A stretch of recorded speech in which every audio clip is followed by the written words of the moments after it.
Consider council meeting for July 15th. If you have a cell phone, please turn it off, silence it, put it on vibrate. Please join me in observing a moment of silence.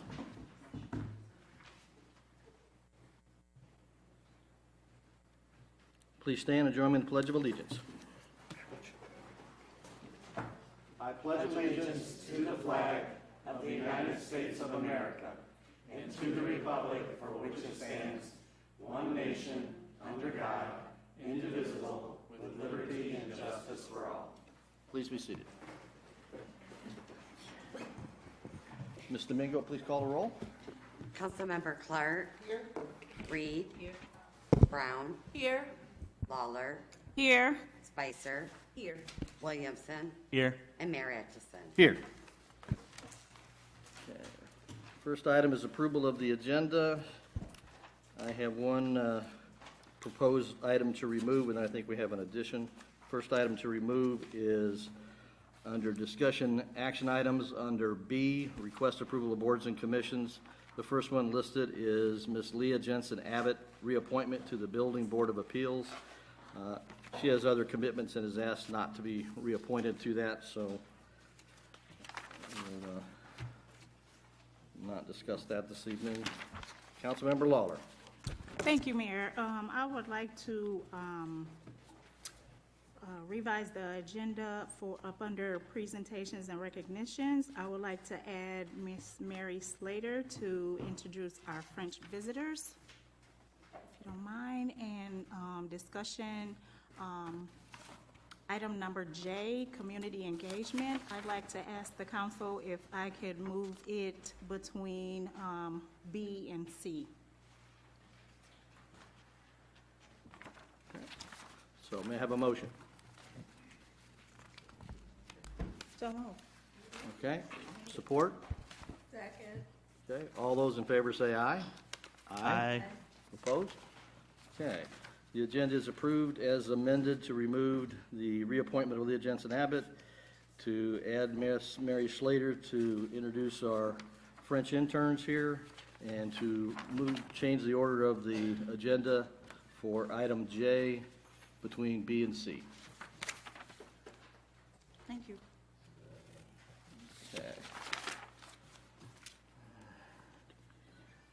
Okay, first item is presentation by Mr. Richard Lindsay from Oaklawn on capacity building update. Thank you, Mr. Mayor, City Council members. It's a pleasure to be here tonight. I want to start by apologizing. The reason I'm sweaty is we went and visited the new Pace Center that's under construction, and it felt really cool when we walked back into the 89-degree weather. It had to be at least 110 inside there, so it's quite warm, but it's moving. The construction is moving really fast. So I want to give you a quick update on the clinic and some other things that we've got going on relative to healthcare expansion in Albion. First of all, the Express Care now has been open for 5 months. Just to go through the numbers, started with 280 visits in February, which was a partial month when we first opened. It was 520 in April, 520 in March, 503 in April. When the students went home, dropped down to 378, and then 354 in June.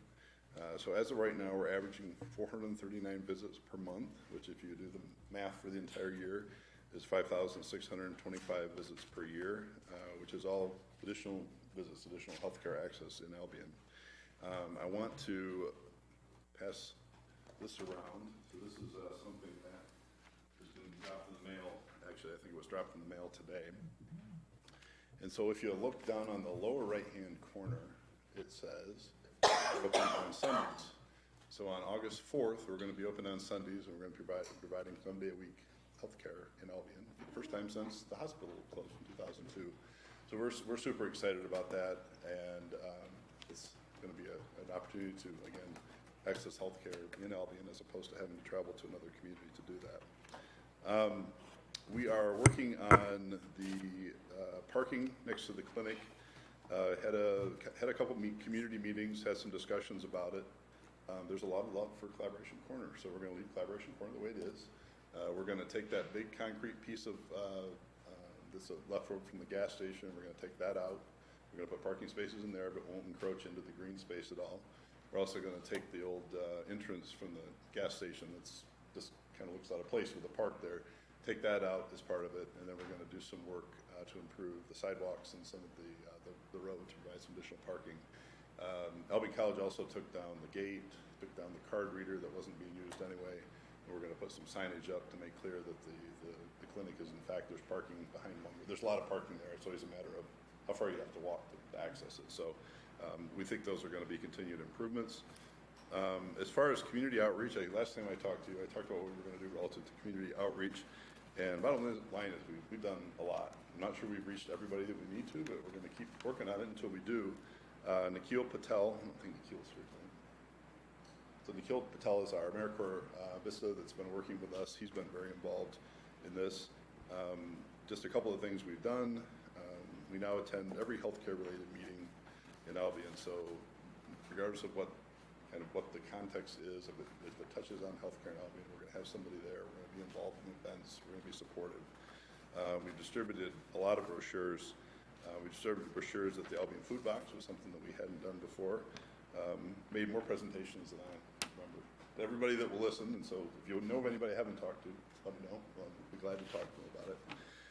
We're going to be providing well child exams for the Head Start program, which is something we hadn't done before. We supported the Health and Safety Expo. I think we had a really good turnout with the Health and Safety Expo. Sponsored Blues at the Bohm. Sponsored Run Albion. We're doing walk-in sports physicals coming up next month. We've distributed flyers to local churches. Been on cable access channel. Did School Friday folders. Letters to the editor. Video at the Bohm. Also, we're working on video ad at the Secretary of State's office, which should be coming soon. I checked on that this morning as I was waiting for my son to get his level 1 driver's license. You wait, it's coming fast, Jay. So, the results have been, I think, we've seen a really nice balance around the community. Last time I was here, there was actually a presentation about the kind of the 4 quadrants of Albion and how different things are distributed differently, and the north and south of the east side don't get the same often as what the east and west do, or I guess the west, north, and south, or the east, north, and south. Got that all screwed up. But 2 sides of Albion. What we've done is actually plotted out the people that have used the clinic to be able to see where we're missing people. And actually, this flyer that I just provided you is actually going to go to some specific zip codes, not zip codes, postal routes that have not been seen representation. So we're trying to access everybody, and just happened to add on that because we just decided we were going to be open on August 4th, so I added that on the bottom. So there'll be some more mailings going out. But essentially, there's a little section of Albion that is right across the border in Jackson County and looks to Albion for healthcare, and we have reached out to that community specifically, and we're trying to find the ways to access the community. We have also we expanded our social media impact in Albion. So one of the things that we've done is to set up a group that's Albion Healthcare Access Group. And so this is to try to provide things that are Albion specific, because Oaklawn Facebook page and Oaklawn web page we serve a much larger area than Albion. So the things that are specific to that are posted on those pages. And have fun posting stuff, right? Post stuff all the time. We've also been on Instagram, LinkedIn, and Twitter. We're raising our profile in all those areas. Instagram came out because my 15-year-old's always showing me Instagram. And to be honest with you, I don't quite get Instagram, but there's a lot of people that are on it, and it tends to be the younger kids are on it. So we're trying to access, trying to spread it across the entire range of who we need to reach. E-News, we've been very prominent with the E-News and had run consistent ads in there. And one of the things we also talked about, one thing that we've also done is to use local personalities, I'll say, in our videos. So Marquetta Frost is one, and Marquetta appeared in one of our recent videos with several of her friends. And actually the background of it was the first time we played a video in the Bohm Theater, I had someone say, "I don't know, Richard, it's a nice video, but it looks a lot like Marshall and not much like Albion." I said, "Well, specifically, what are you saying?" So as we went through that conversation, we need to have local people. We need to have representation of that in the videos that we do. So we're going to work really hard on that going forward. We may be called, I was saying, maybe called to be in videos, but we do appreciate the support. And So the clinic is going really well. What the clinic has opened up is some other opportunities in town. And so I took a couple of the city council members and the mayor through the PACE Center. So out on B Drive North, next to our dialysis center, is the PACE Center. So this is going to be, when it's finished, about a $2 million expansion of that building. We're adding about another third onto the building, so it's going to be a large footprint when it's done. And it's for, again, the PACE is program for the all-inclusive care for the elderly, 55 and older. Doesn't sound very old, but 55 and older that are eligible for nursing home care are able to access this program. And so it's a really neat program. I'll keep filling you in as we go forward. At some point, we'll have the ribbon cutting, all that stuff, but very excited about that. And then the other piece that's been a lot of, it's moved really quickly is we had, the space in the Cram Medical Center that's right behind downtown, when we moved our draw station into the Munger building, it left some space there. And so we are just finishing putting in 2 exam rooms for vision. So there'll be an optometrist and an ophthalmologist that will have access, have care here. And then we're going to have an audiologist from Oaklawn that's going to be located there. So vision and audiology have not been available, I don't know, for a while. And that's another expansion of care. So we're very excited about that. The physical work is done. It has to be equipped. And so it's probably, I'd say, maybe 2 months out for that being open. But those are kind of the things that are going on right now. It's been a busy summer, but busy spring, and a lot of positive things happening. So I'm going to ask you if you have any questions, and then I'm going to excuse myself. Let you finish your meeting. But any questions I can answer? Yes. Councilmember Brown. Thank you. The numbers that okay, let me start off by saying I have nothing but positive things to say about Oakland Express Care. I've used it myself. Good. It probably saved my life a couple weeks ago. Well, even better. Yeah. So I've had nothing but positive experiences there, and I've heard nothing but positive things. I wanted to ask you the numbers you gave for the patients that were treated there. In planning this, are they above what was expected or below? It's been better than we expected. Okay. And part of the issue of trying to gauge what the demand is in the community is people are going to Jackson, people are going to Marshall. It's hard to measure. There are also people that are going to the emergency room in Jackson, the emergency room in Marshall, because there wasn't any care here. And so I think we estimated low, which is okay, because we're high on volume. The other thing we're seeing is that the employers in town are reaching out to us, and there was a need for things like workers' comp exams and drug tests and things related to economic development, which is just entirely positive. It wasn't something we built into our models. Maybe we should have, but we didn't. So it's a positive. So it's been higher than expected, and I feel like that's going to continue going forward. Thank you. Sir. Councilmember Williamson. So those numbers, do they include the primary care office visits, or those just express care? This is just express care. Yep. Yep. It's been interesting as we haven't seen an impact in Marshall, so it's really been kind of the Albion community that's using it. And the other one that we didn't expect to see was Duck Lake, where we had quite a few numbers coming down from Duck Lake. You sort of think about Duck Lake sort of in the middle of nowhere, so it makes sense that they would come down here. So. Councilmember Spicer. Thank you. Thank you, Mr. Lindsay, for the update. I just want to say that what a joy it is to have the Express Care Clinic in Albion. I mean, I think I've shared this with you many times in the past, how it was a vision of ours to see, at least mine, to see this happen, and that it came to fruition. And it's actually surpassed what I even envisioned. So I just want to thank you and Oakland for your presence in the Albion community, and to thank you. And I'm sure that you'll continue to grow and do great things here. Thank you. Thank you. We are very glad to be here. So. And again, I wanted to say thank you to you personally and all of the Oaklawn staff. You do so much for this community.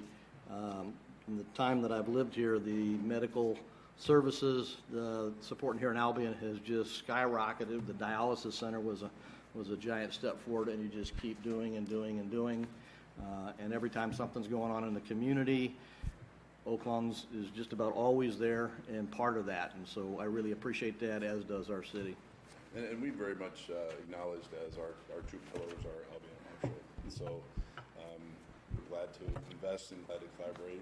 And really, the city council's been very involved in this with that as well. So we appreciate very much your support. And I don't know what the next project is. We'll figure it out. And we'll be back to talk about it. So, all right, with that, I'm going to excuse myself. And Yeah. you guys have a nice warm meeting. Thank you. Well, last thing, when you do get an opportunity, we've asked a question about for military retirees whose primary medical insurance is TRICARE. Yes.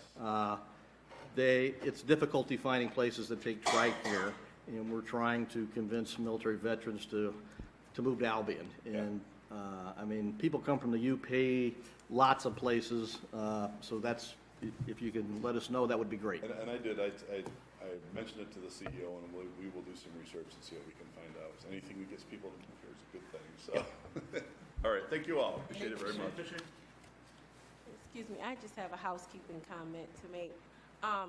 Being ill, I've watched the meetings on YouTube, and it is almost impossible to hear us on those meetings. So, and I hear the fans in the back, so we've got the extra noise tonight. So I'm just gonna ask everyone, including those who present, to please speak in your mic so the YouTube viewers are able to hear what's going on. Thank you. And now, the moment we've all been waiting for, our 2018 annual fiscal audit results. All right, good evening. I'm Bill Tucker from Maynard Costerison, here tonight to present to you the audited financial statements from December 31st, 2018. I'd like to start by just going over the information that was handed out to you tonight, and then we'll get into the audit presentation itself. So the first couple documents that we have for you, these were the large bound reports that Tom handed out for you tonight. This was the larger of the two bound reports is the audited financial statements for December 31st, 2018. Within this document, you'll find all the necessary financial statements and note disclosures to be in accordance with generally accepted accounting principles. Also within here, you'll find the independent auditor's report, which provides our opinion on those financial statements as well. So all that is in this, like I mentioned, the larger of the two documents. In 2018 as well, we did have a second document for you. This is the summary information to the financial statements for the federal awards. In 2018, the city expended in excess of $750,000 in federal awards, therefore requiring a separate single audit is what they call it. It's really looking at the compliance requirements for those federal programs. So that is the separate report there for you as well. And then the last document that I have for you is the audit presentation outline. So I hand that out to you tonight. These are the pages specifically that I'll be going through in my presentation. So if everybody wanted to grab that document, that was loose and handed out. Do you need ones? Oh, you got it. All right. Got this one right here. Perfect. So this is the document that I'm going over with you tonight, kind of page by page. I've added in a couple graphs and charts as well, and taken pages out of the financial statements and adding a couple graphs and charts to this document. It makes it a little bit easier to follow along with my presentation. All right. The first page that we're going to turn to in the audit presentation outline is page Roman numeral number 1 of the financial statements, which is the independent auditor's report. The purpose of an audit is to provide an opinion as to the fair presentation of the financial statements in accordance with generally accepted accounting principles. It's not to detect fraud. It's not to give you an opinion on your internal controls. Within the independent auditor's report, we're providing our opinion on your financial statements. We're actually giving you our opinion on the 9 opinion units of the city. Those 9 opinion units are described in the first paragraph, and they are the governmental activities, the business type activities, the aggregate discretely presented component units, each major fund, in which there's 5 major funds in the current year, the general fund, the Albion Trust Fund, the major street fund, the water fund, and the sewer fund. And then the last opinion unit is the aggregate remaining fund information. Our opinion on each of those 9 opinion units is at the top of the second page.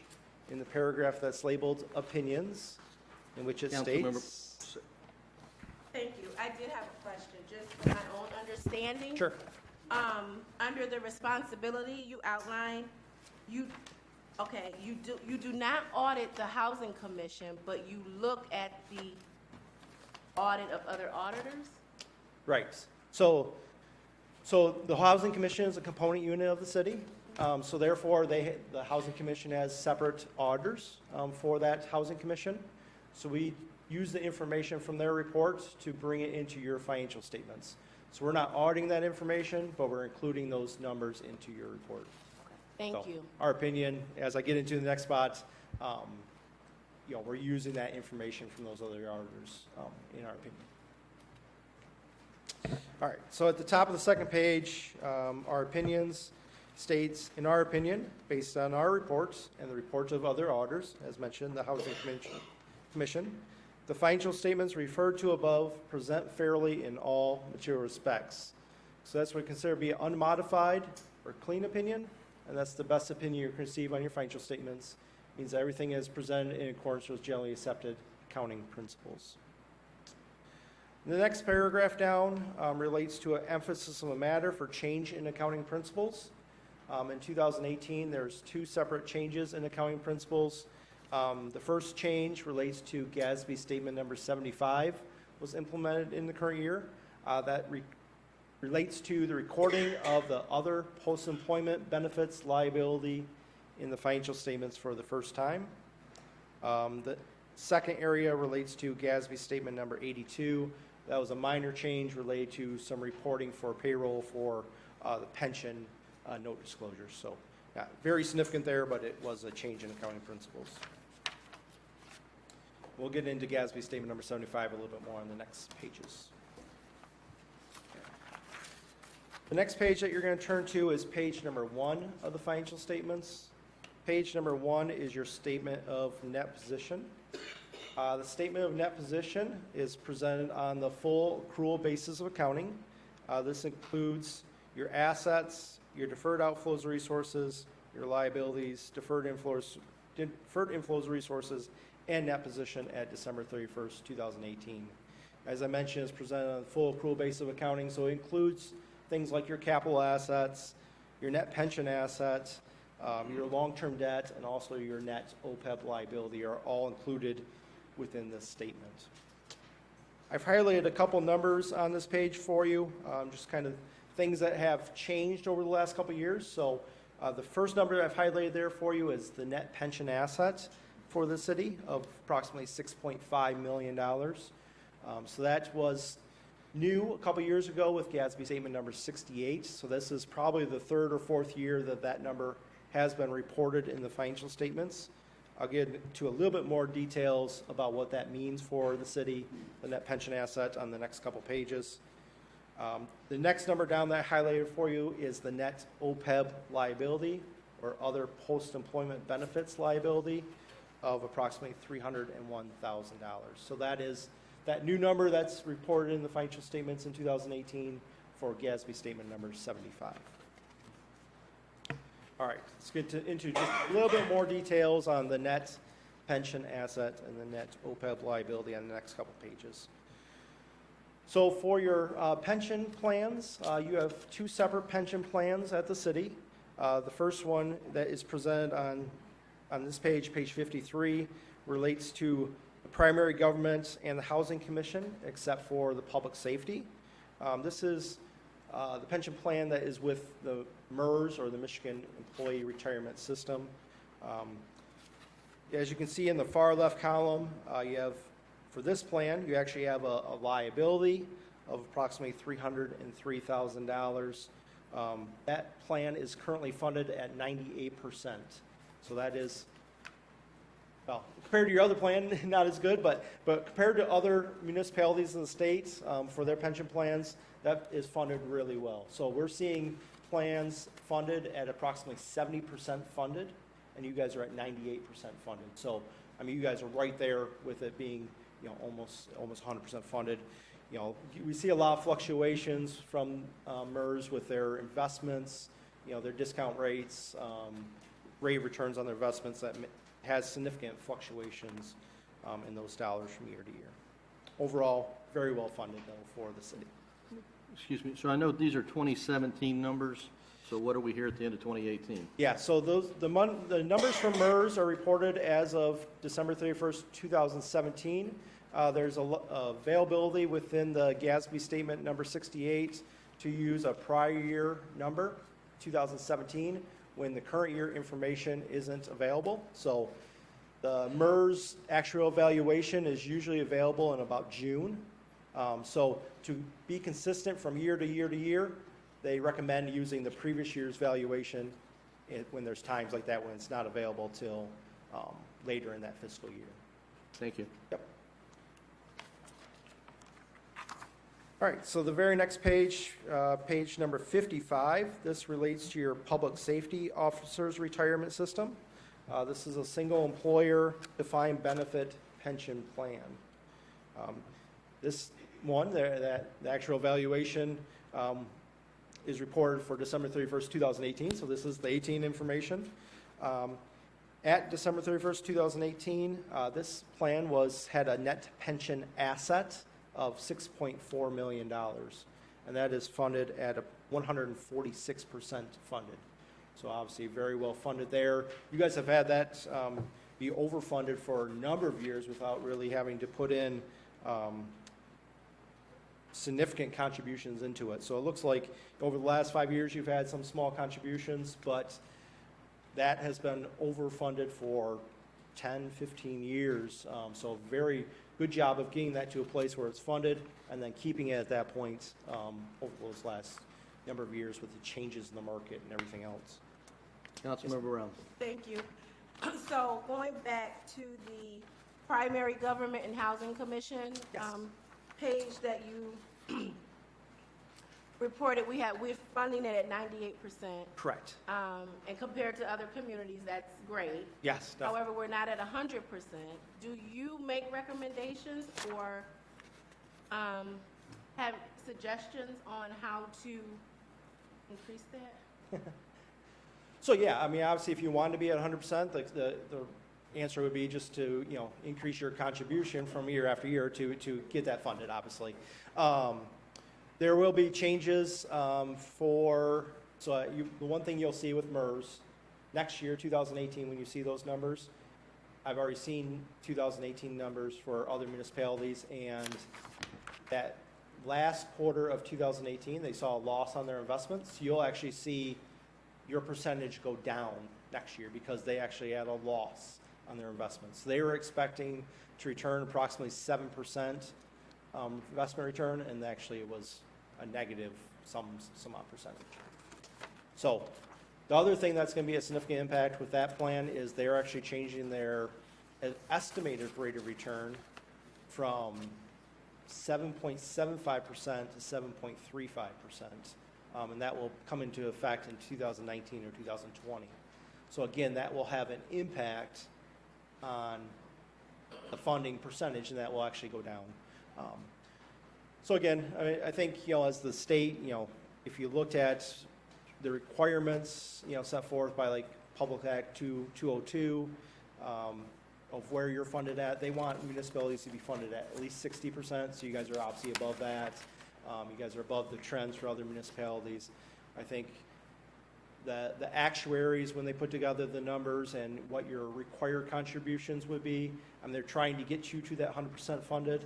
There's other factors that play into that with discount rates and losses on investments that, hopefully can turn over the next couple of years as well and get you to that 100%.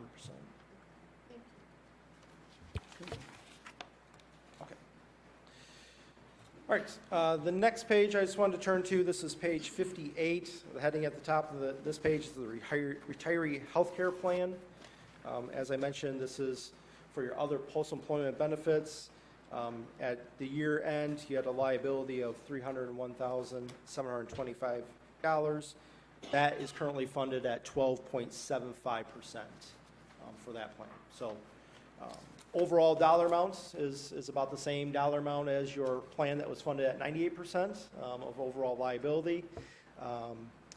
Obviously, the overall dollar amount for the liability for this plan is a little bit lower, so total 345,000 of a total liability. I think overall what we're seeing across the state for these type of plans is, about 25% funded is pretty average, and the state would like you to get to 40%, so I'm sure you've already sent in a corrective action plan to get that to get to that percentage over the next couple of years.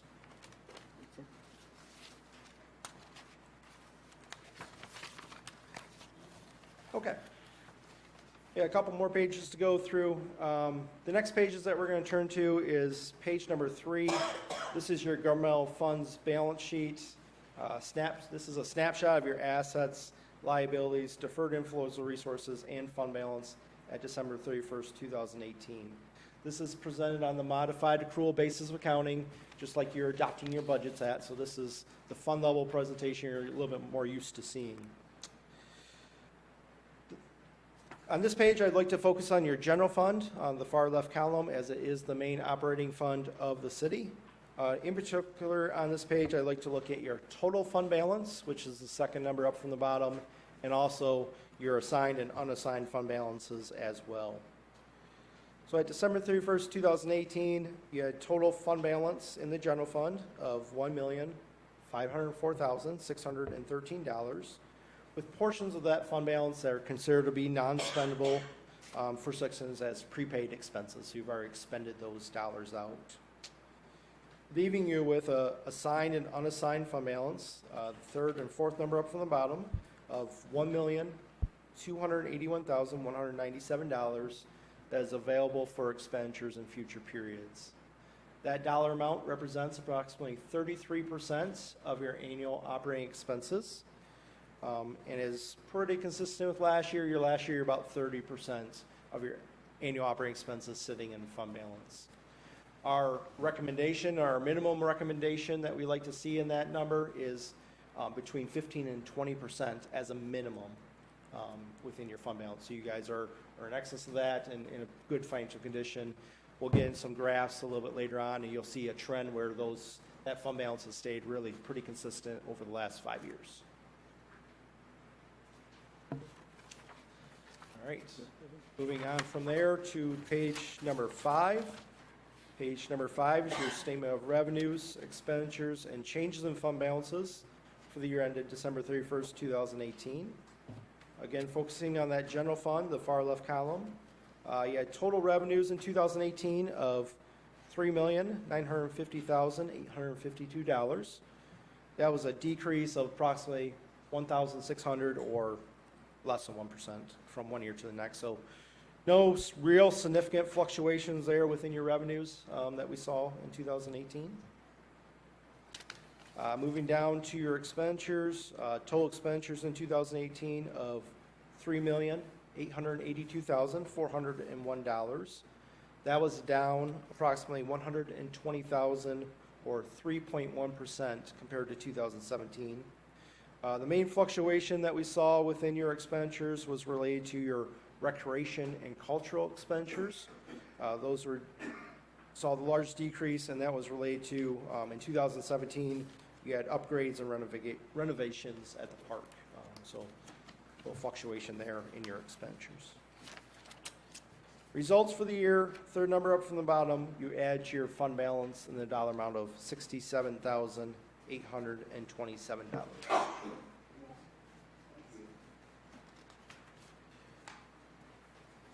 All right, from there, I did mention I have a couple graphs and charts for you. This first chart is a bar chart, the 5-year analysis of your general fund revenues, expenditures, and fund balance. As you can see from this chart, 3 out of the last 5 years, your revenues have exceeded your expenditures. And then you can see that yellow line, or orange line, sorry, going across the middle there where your fund balance has stayed overall pretty consistent over those 5 years. I mean, no huge swings one way or another on that fund balance. Very healthy compared to your annual operating expenses.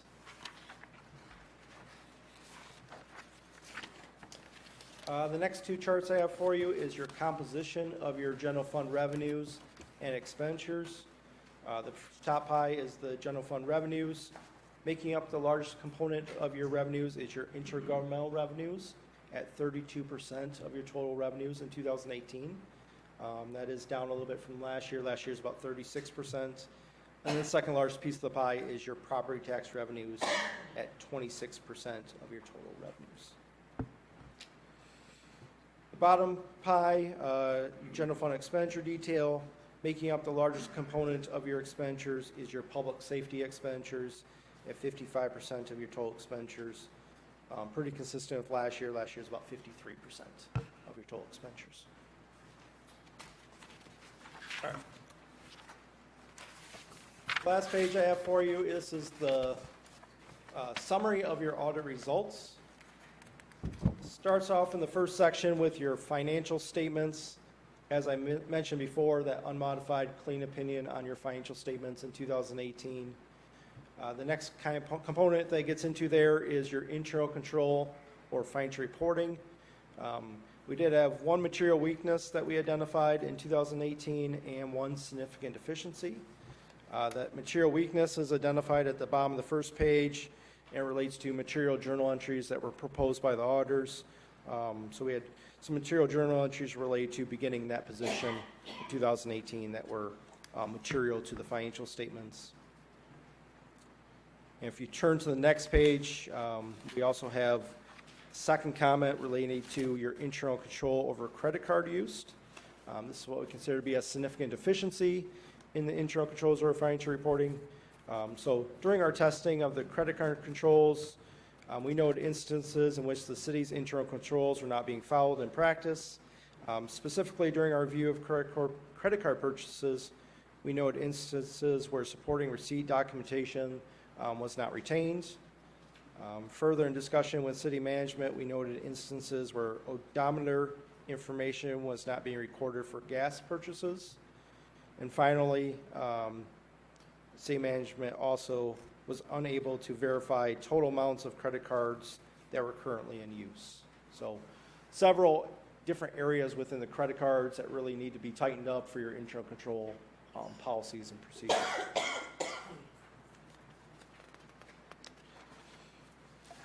And the last final piece I have for you, this is on page 7, and I mentioned before, we did have a single audit related to your federal awards. In 2018, we tested the Community Development Block Grant as the major program. As we went through the compliance requirements for that major program, we did not identify any material weaknesses or significant deficiencies in the internal controls over that program. Reports related. Yes. Thank you. Just a quick question. You stated that the credit card controls, there would possibly be some tightening needed in that area. Will you provide recommendations in that regard, or are you leaving it to city staff to determine? That would be up to city staff. I mean, there are management's controls. If they need us to kind of review those controls as they put them in place, we could provide that service to them. Okay, thank you. Are there other questions by council? Okay. Thank you. All right, thank you.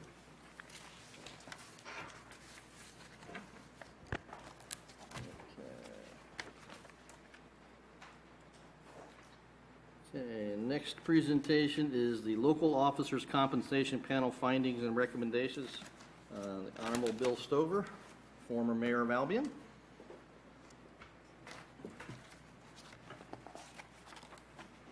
Thank you. Honorable Mayor and City Council members, we appreciate the opportunity to meet once again and appreciate your electing a full board for us to be able to review issues and bring you recommendations. And I believe in your packet, our letter from the group was sent to you. And did you also get the spreadsheet that we did on some different communities? Yes. Okay, great, excellent, thank you. Thanks, Jill, that's great. We tried to pick out some communities that were obviously right about our population. We thought about things like, well, could you do percentage of industry, or some cities are tourist meccas and most of their revenue comes from tourism, things like that. Each city is unique in its own way. And there just was no good way, unless you got way down in the weeds, to try and find something that balanced all the things that Albion also is. But the population is a pretty good indication, so.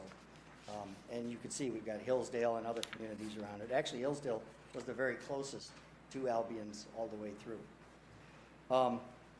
We found that actually the average council pay for the year from all of these cities averaged out was $2,567. So we raised this one about $1,500 or so to reflect a new council salary, a little higher. And then also, strangely enough, the mayor's was significantly more, but we kept it in the same proportion that you've had it over the years, instead of raising it to where the other communities have it. At this point, their average worked out to $4,300 a year, but we recommended $3,600 to keep it proportional to how you've had it paid out over the years. So those are our two recommendations, and I'm happy to be here on behalf of the wonderful people on your commission to answer any questions I can. I'm looking at the report, Mr. Stouffer, and it looks like there is another recommendation to discontinue Oh, I'm sorry, yes. additional pay for additional It's a meetings. very, very important one, and we further looked into each of the, thank you, Your Honor, I really appreciate that. We looked into each of the communities, and there's, no one has where they not only get a salary, but they start getting paid for many things they go to, whether it's study sessions or community events and things. It obviously affects how you can set up your own budgets with caps on it. I mean, if suddenly next, in the past you've had an individual who had a base salary and then suddenly got more than double that base salary because they turned in a whole lot of meetings and things from around the community, whether all documented or not, that can throw off. You could double your salary budget for the year, your line item, and you can't have that. You can't have good budget control in the long run. So thinking about council's ability to control their budgets to reflect thoughtful decision making to the community, we recommend highly that those additional meetings, which, as I understand it, have only been instituted in the last couple of years. It was never here when I was here 20 or so years ago, and I don't know what year that began, but does anybody know exactly which year they instituted that for the additional monies for extra meetings? So anyway, it looks like it's been, just a couple of years. It'd probably be best to nip it in the bud and move forward on that and bring it back into how all other communities are looking at it, You don't want people, you don't go to your mayor's exchanges and things and people are looking at it and go, well, wow, you sure spend a lot on your salaries, but, how's your budget doing? Are you paving your streets? Are you doing this and that? And it could be a little more uncomfortable. But with a controlled budget, I think certainly the community's better off, and your leadership in that, which has been so strong, is also reflected, keeping costs together. Thank you. I'm sorry, did you? I didn't hear what your comment was. No, I just wanted to say I'm standing because I want to be heard in the mic. Understand the spirit of what you're saying about the extra meetings, but I just, for the sake of transparency, wanted to say, at most we can claim 2 additional meetings, so we're talking at the most $80. I know not all of us claim extra meetings. That's true. Most of you don't claim it. Right. And the extra meetings was in effect when I joined council, so it's been longer than 2 years. I was wondering if Councilmember Reed, was it on when you first got here? Okay, I just wanted to make sure. Thank you. That's very helpful. Thank you. Yeah, I appreciate that. But as I say, there are no other communities that we've studied throughout the state anywhere near our populations and general size and shape and makeup that do this. And I can see why, because of lack of control of the budget in the long run. But knowing that, even though council was already at the average that other cities' council pay was, we added a little over $150 to it anyway to try to make up for some of that in the meantime. Try to be fair on all sides. If you give up a little, you got to get a little something else. So it's not like you don't want anything lowered. You want to reflect the times. Yes, ma'am. I think that's nice, and I know when I was teaching and people would ask about, well, what about all the meetings, and they say that goes along with your profession. Yes. Always did here too for a long, long time. 100 and some years. But Are there any further questions by council? Sorry, I didn't have questions. I didn't quite hear Councilmember Reed, but it's okay. I just want to remind us to use our mics because it's hard to hear. it is, it's hard from back here too to hear everything. Councilmember Lawler. Thank you, Mayor. So this compensation of just the, what was it, 225 for council members, this new compensation that you're presenting to us, is that net or is that gross? That's gross. That's what you had, it's more than what you have had now. But yeah, it's the gross.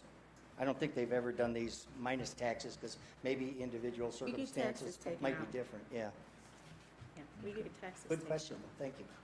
So, Councilmember Reed, would you restate, I believe I heard it, but what your comment was about professionalism and additional pay in meetings?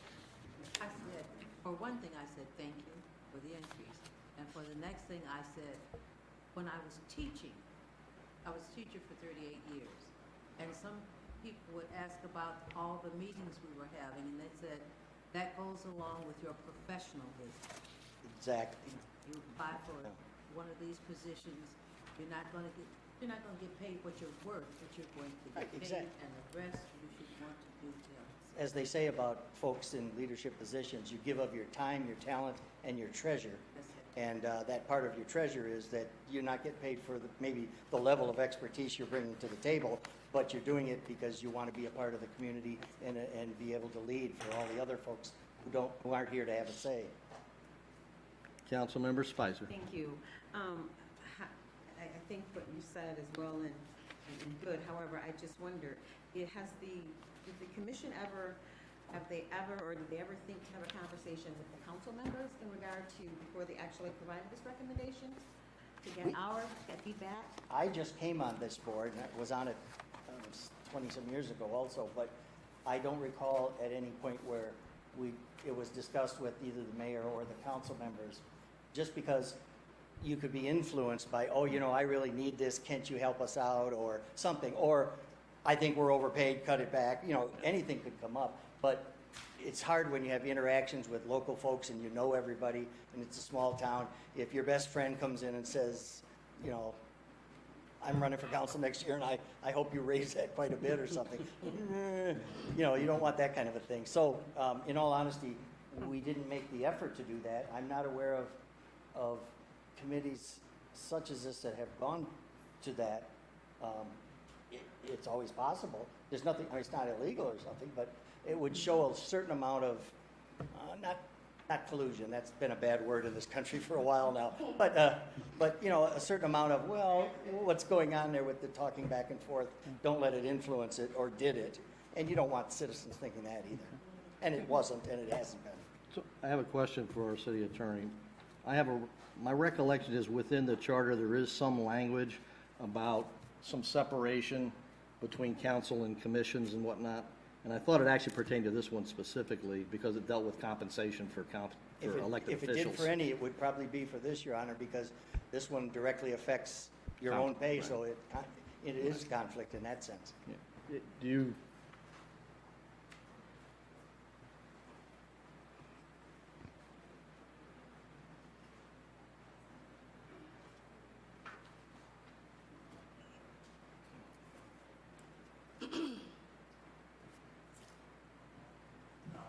And while he's looking for that, can I say something, Mayor?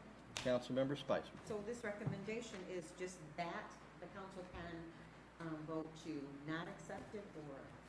City Attorney Hargis. So I can actually answer that question Yes. before we can answer.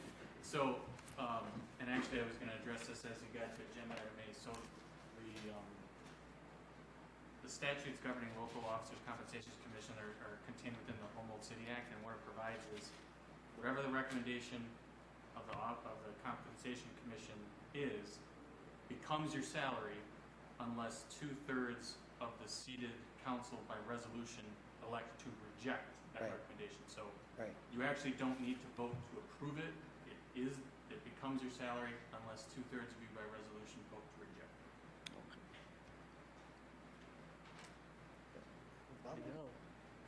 it. Are there any other questions or comments for Honorable Mr. Stouffer.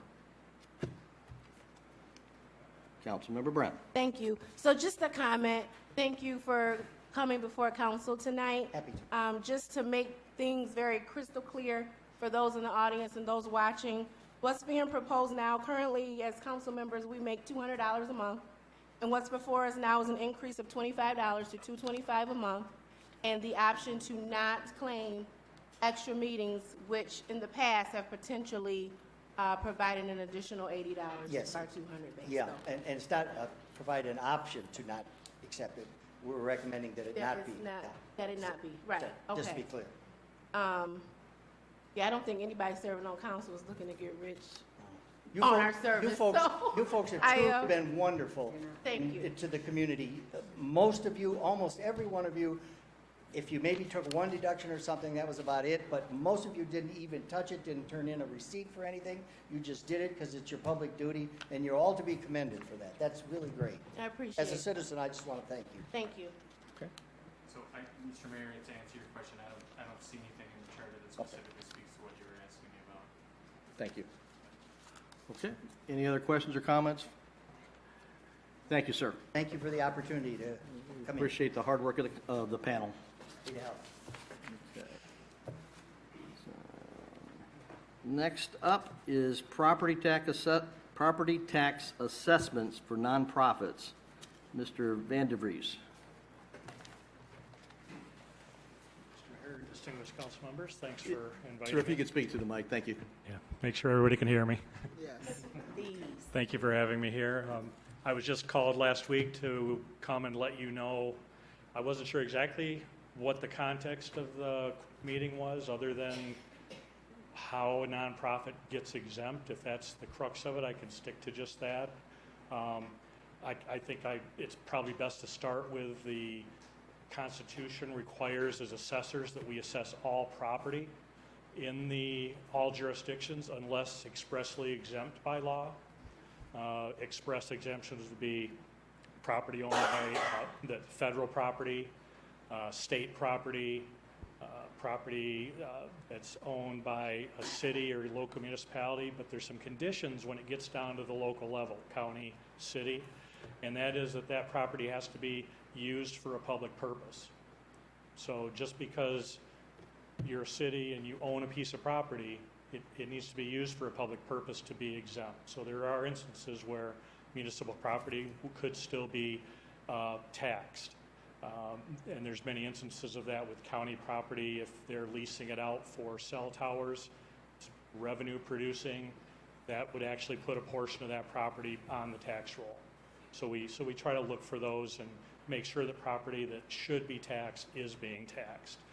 You then have property that's exempt by statute. Properties owned by Habitat for Humanity, properties owned by the county land bank, and many others. The Michigan Consolidated Laws 211.7 has the list of exemptions. Within that are the nonprofits. Nonprofits have some conditions that they have to follow. Number one, and I believe we have this in place, so we checked to make sure you did. I might have been revised after we started last year.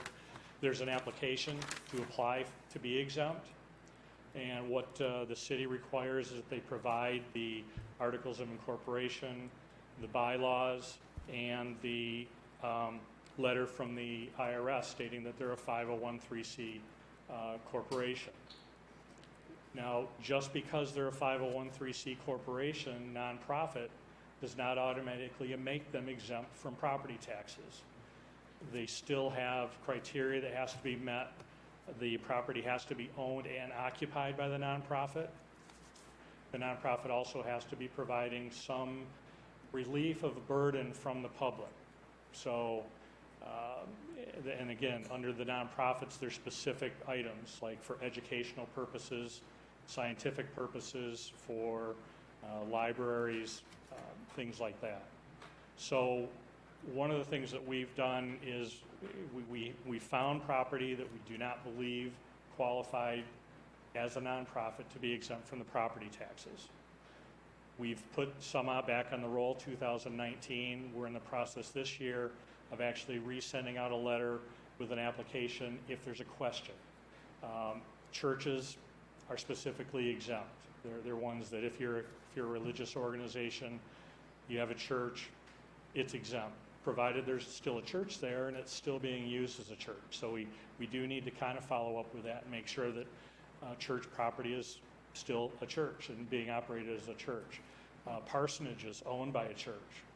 You know, we've seen a lot of churches that have owned parsonage. They used to provide them to the pastor to live in. It was just part of their, I guess, compensation, so to speak. But the parsonage had to be owned by the church. Sometimes we'll find where the church deeded over the house to the pastor. That puts it on the tax roll then. Again, the property has to continue to be owned by the nonprofit, used for a specific purpose under that nonprofit statute. We've seen a lot of churches that no longer provide the house to the parsonage or to the pastor, and they rent it out. Now it's a rental property, and those we put back on the roll. So as we find properties, and it's something that we try to look for just continually. A lot of times we get input from, council members, city staff, your people that are out doing zoning compliance, whatever, say, hey, you might want to check into this. There's nobody there anymore. It's vacant. And then we'll look, and if it's on the exempt roll, we'll find out what the status of that is. Work with the property owner or let them know that if it's not being used for that purpose, we have to put it back on the tax roll. So that's, in a nutshell, for nonprofits. We just basically go by what's written, and again, if there's an express statute or a set of conditions that have to be applied to that nonprofit, that's what we look at, and that's why we ask for the bylaws, their articles of incorporation, and that they have their letter from the IRS. If they don't have that, we are happy to, and we're not lawyers, but we can tell them what we think they should do to get the proper paperwork filed if we think that they are fulfilling a purpose that would be qualified. We have some properties that have been exempt for a while that we've put back on. There's some community gardens. So there's a question about that. And the nice thing about it is, we look at these laws and we do our best to interpret them. We try to do it fairly with it, whoever's applying for these exemptions. If the taxpayer disagrees with our interpretation of those laws, they have a right to appeal, which this individual on these properties has appealed to the tribunal. The tribunal will look at the statutes, we'll present our thoughts. If the tribunal overturns our decision, it'll be exempt again. So we don't fight with the tribunal, we just let them decide if there's a question. One of the things that I think we mentioned was on the community gardens is that there's some rules when you become a nonprofit, that once property goes into a nonprofit, it can't be sold to benefit any individual. From that point forward, that property is a tax exempt under IRS, and it can't help anybody profit from it. So even if that nonprofit that's using that land or that building for a nonprofit purpose, it doesn't matter how long, at some point, if that nonprofit is shutting down, if there's no longer a need for it, if they want to sell that property, it has to go to another nonprofit. Yes. I have a question because I was asked by some people who have community gardens here in Albion. They were given the property by the land bank. Correct. All right, you probably know about it. Those are the ones I believe that are under Yeah, appeal. and they're having to pay taxes on them, but the proceeds, from the gardens are going to low-income families, which have children, senior citizens, and those people are the ones that are helping to work the gardens and getting the proceeds from the gardens. Right. And so. And I think it's a wonderful program. But how do they get away from having to pay taxes on that? Sure, there's a couple of ways, and to be honest with you, my wife is the expert on exemptions, so I kind of talked to her about a lot of this. She actually teaches the exemption class for the State Tax Commission, so she goes around. And she gave me a 96-slide presentation on exemptions. Oh, good, you Because should it's a 6-hour class, but I didn't think you wanted me here for 6 hours.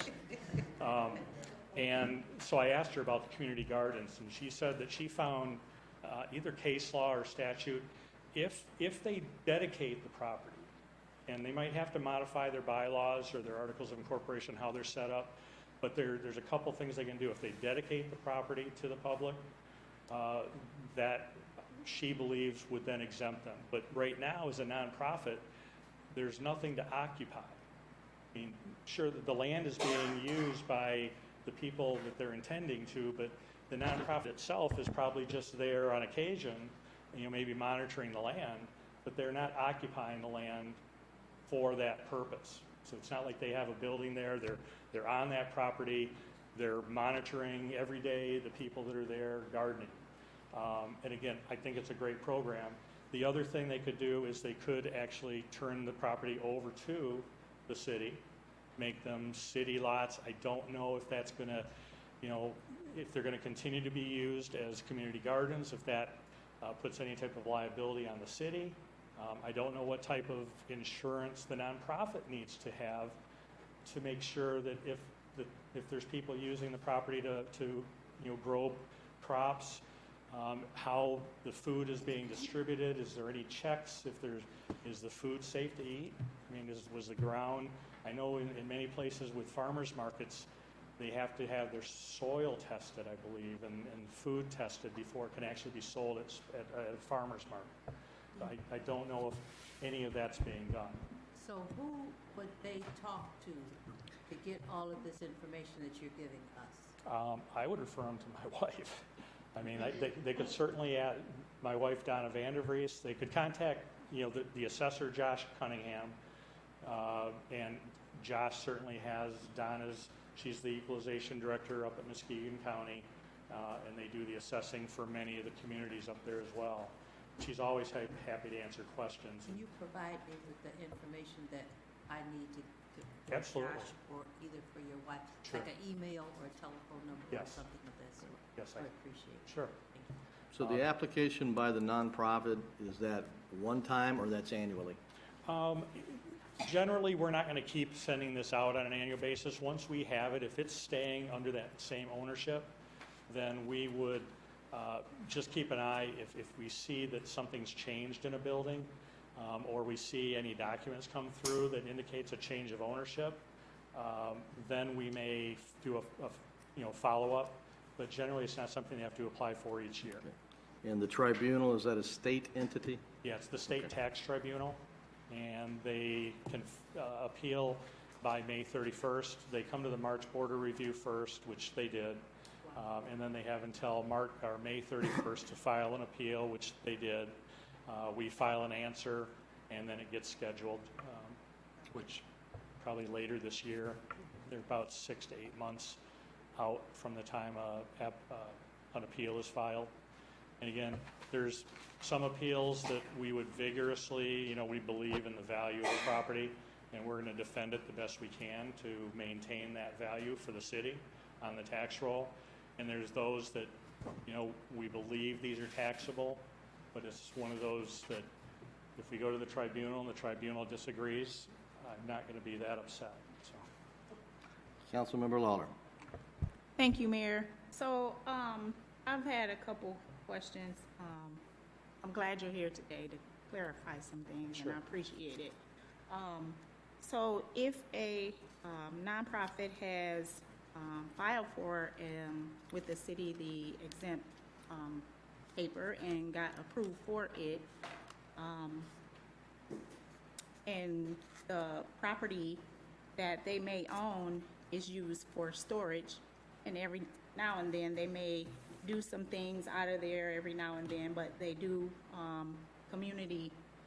they do things out in the community. So how does it work if they were put back on the tax roll?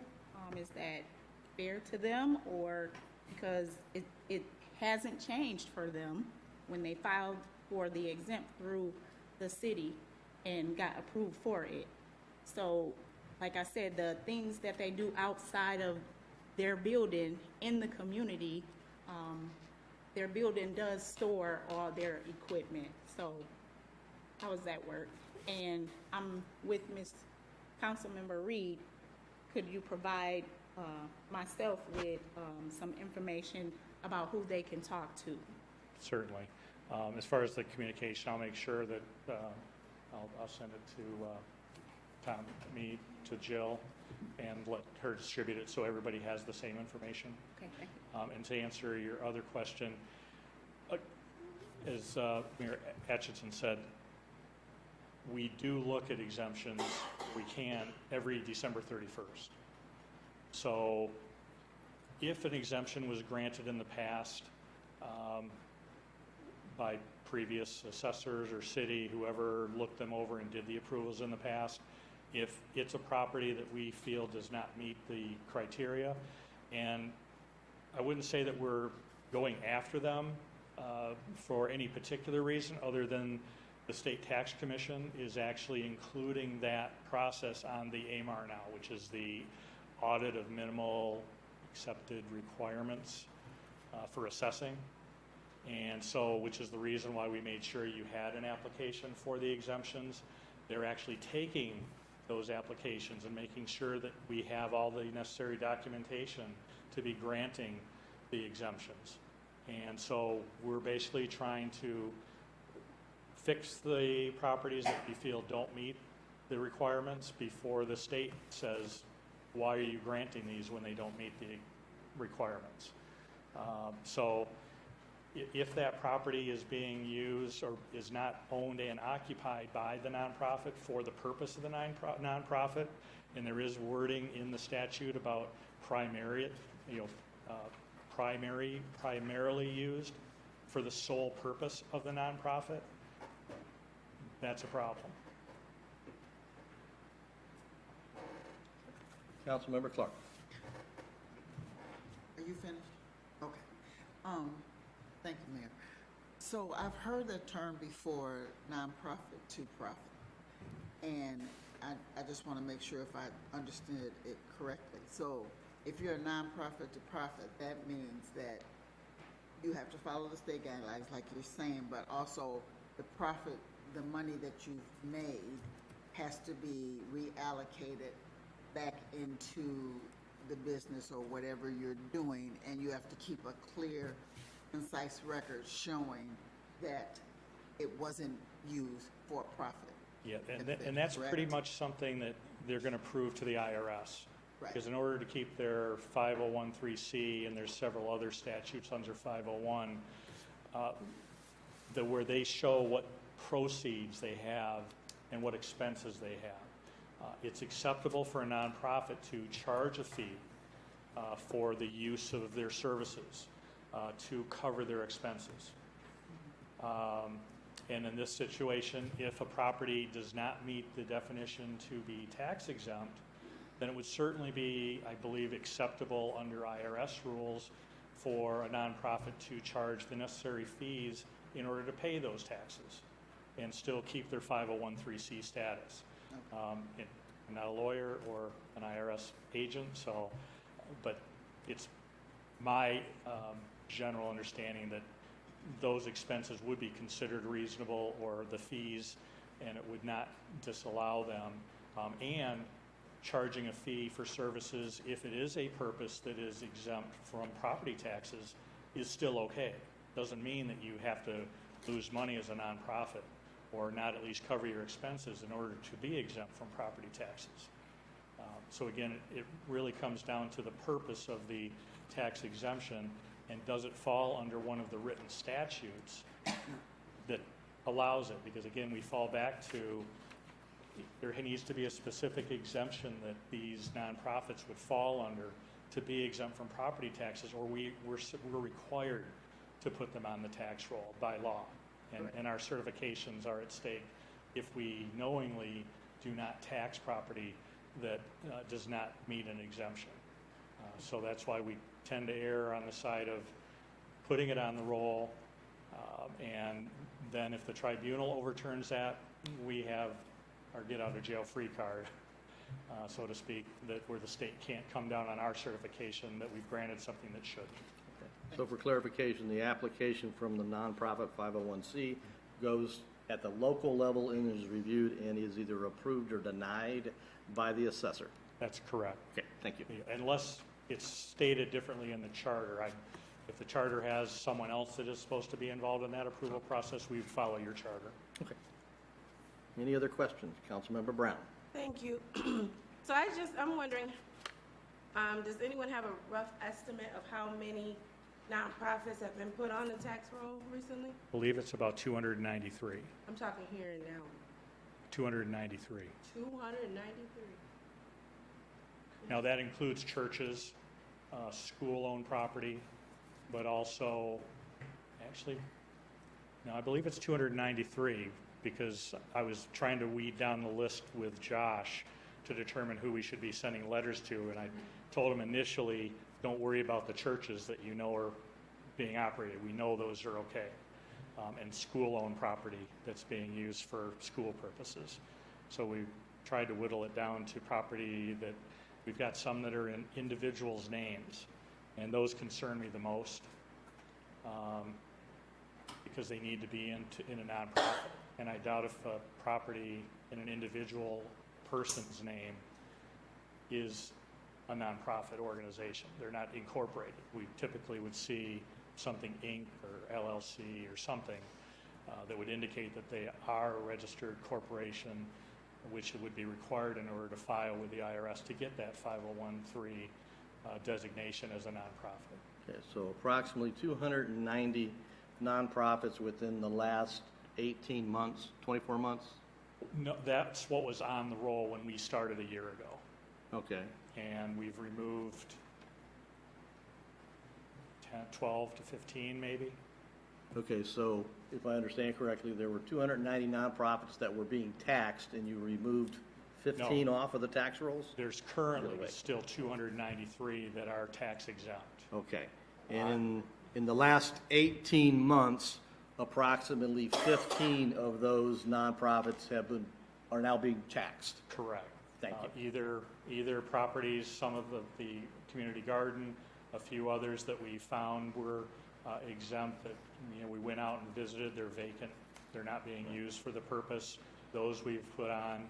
The ones that were at least fairly obvious to us, which then got us looking at the total list and with the recommendations from the state and knowing that they're going to be looking at these, that's when we've put in place this process to just basically reaffirm that probably the majority of those 293 are going to still be exempt. But we want to make sure that if there are another 20, 30, 40 that shouldn't, we want to find out why, explain to them why, and then get them put back on the assessment. And the time frame for those 15 is about 18 months? It's just in the past years. We've 12 only been months. here, we just started last July. Okay, 12 months. Okay, thank you. Yes. Any other questions? Councilmember Lawler. Thank you, Mayor. This is just a general question.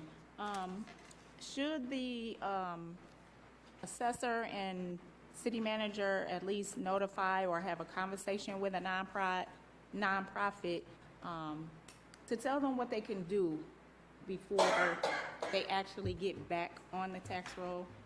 Just out of good faith.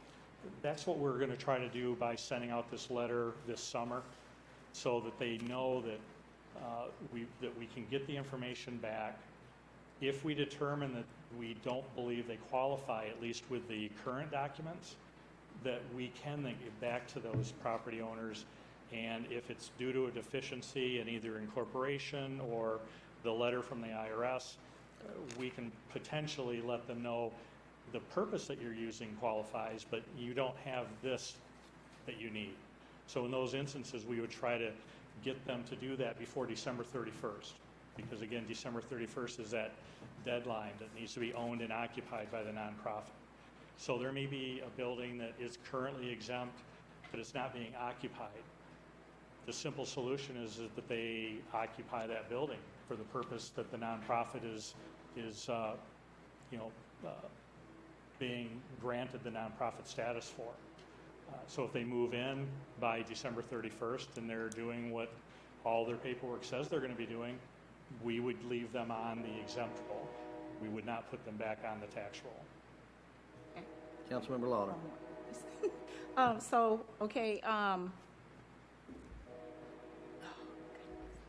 So, as far as a nonprofit having a storage, that's not included as, being off the tax roll? I mean, if my stuff is in there for my nonprofit, I use it, I'm occupying it every now and then for a Halloween party or whatever, and I have already been issued a tax paper saying what I'm going to owe. You're saying that I can dispute it now, but I would have to wait till May to actually talk to somebody about it? Well, if we feel that it should be on the roll and we put it on the roll, the taxpayer is going to get a notice in February like everybody else, saying that they're now a taxable, a tax classification and what we value that property as. If they still then have the ability to, if they did not provide us, because if we send out requesting the information and they don't send it in, we're kind of forced to put it back on the roll for February. And if they call up and say, hey, I just got this assessment notice, I'm exempt, we'll look and they say, well, we sent out the letter requesting this information to verify. You can get it to us now and we can put it back to the exempt status through the March Board of Review. So the local Board of Review can make that change and get it done right away so that there's no tax bills for that next year. But you gotta pay it for this year. But, well, if they were put on for 18 and they did not appeal, then they will have to pay that. If they, Okay, thank you. you're welcome. Okay. Any other comments or questions by council?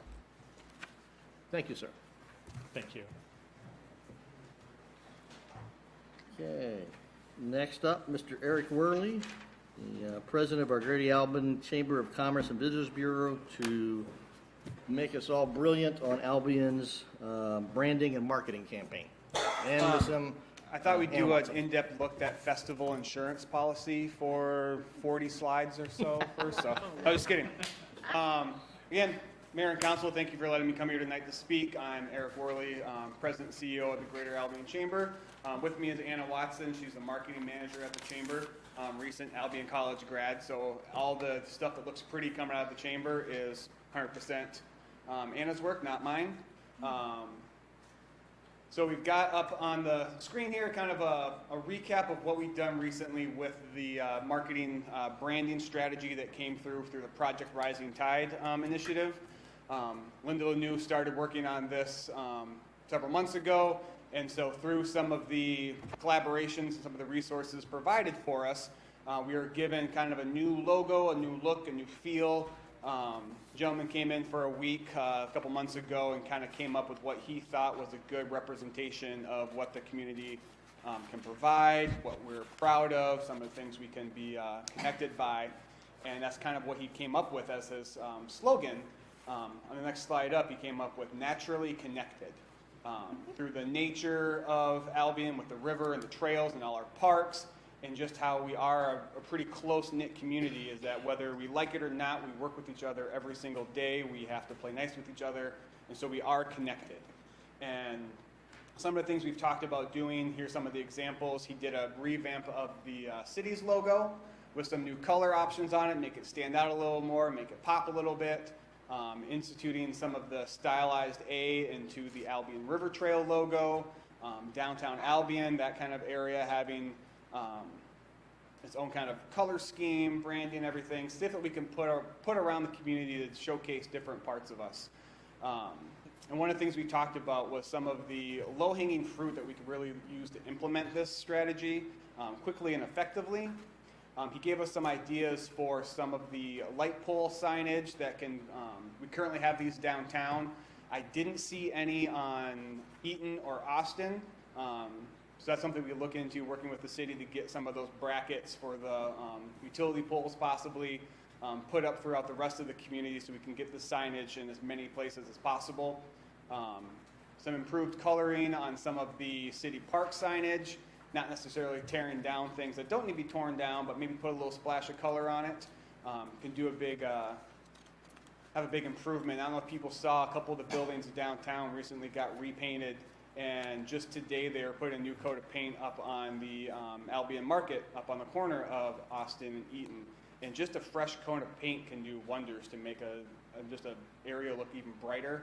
And that's what kind of this branding is going to do as well. Getting some of these, the trash barrels that are in our parks that are just plain nondescript trash barrels, put some color on them, put a logo on it. It's stuff that kind of connects all the different parks together. If we institute the new city seal with the new colors, updating our city flag could be in order. So we have a lot of these really easy things that we could do.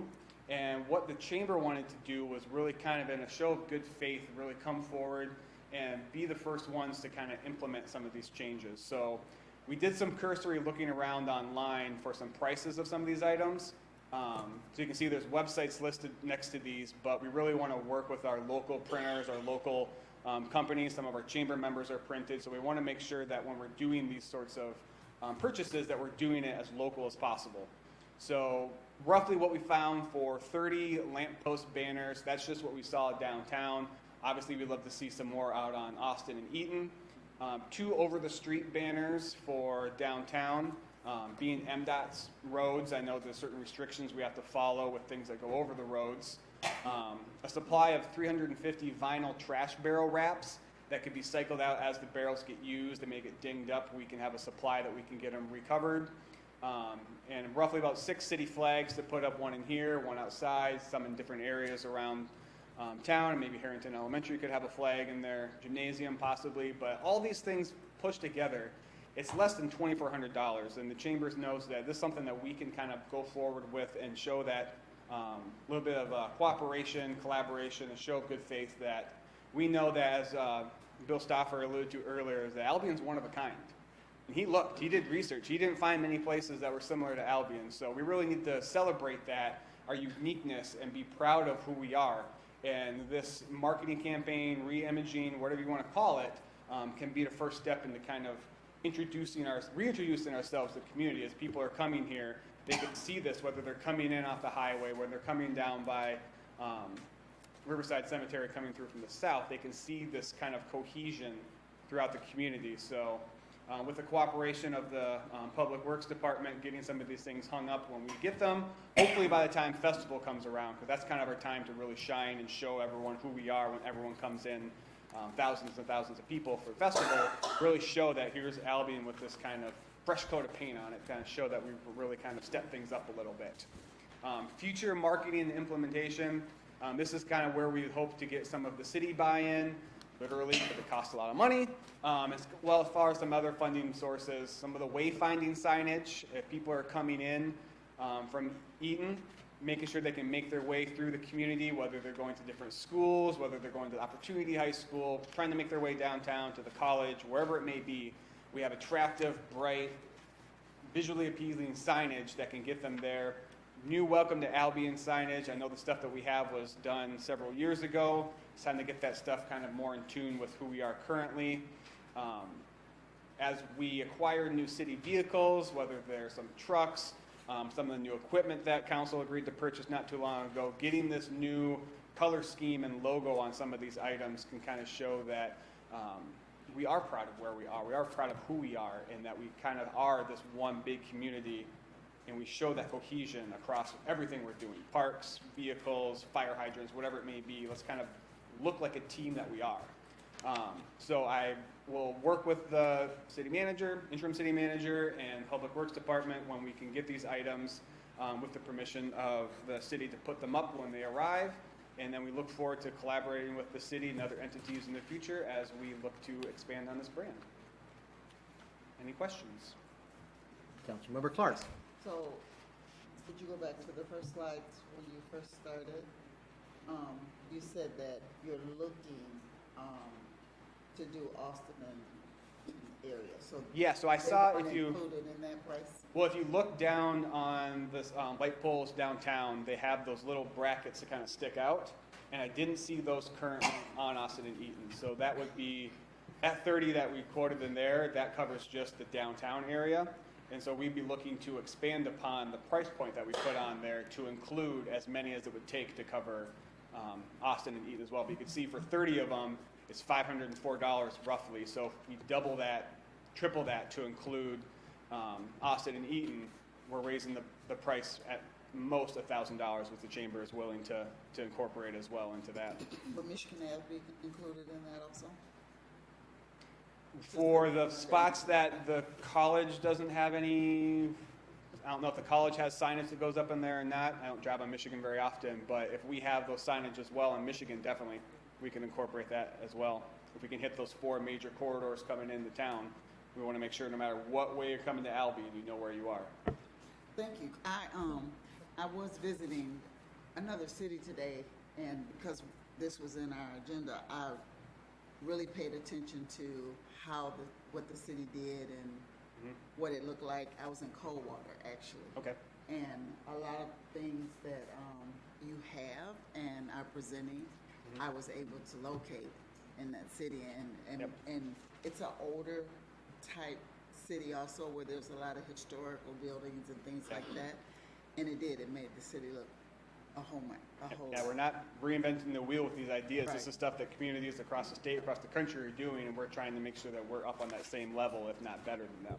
Councilmember Reed. Oh, I'm sorry. Oh, and I really appreciate that building being painted because it's directly across from my house. It Right. makes a total difference. Councilmember Reed. I'm thinking fantastic idea. Now, who do you get to put, does those go on light poles, or who do you were saying the things that you put the flags in? So right now downtown, they're on some of the light poles that are down there. And just get you a lapel mic just to put right. So that we don't really have the lights that are up on Austin and Eaton are actually on the utility pole. So I'm not sure where we'd have to go through, what permission we might have to get to attach those to the utility poles. I'm not sure if it'd be consumers or if it's MDOT or who it may be. But we can look into seeing who would be responsible for those areas.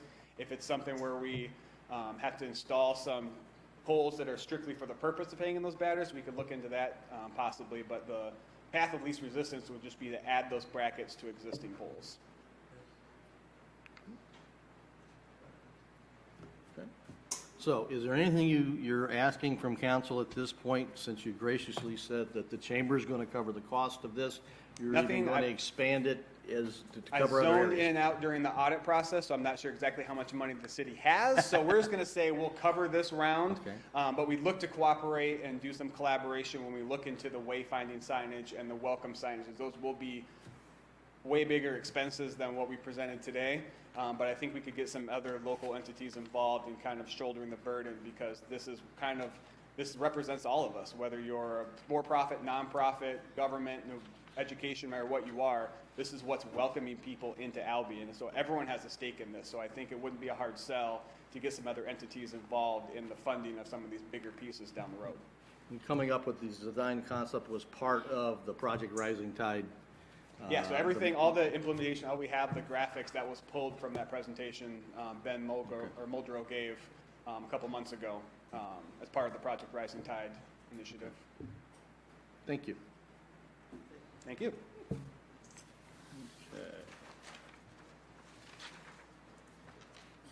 Downtown Authority Strategic Plan. Mr. Timke.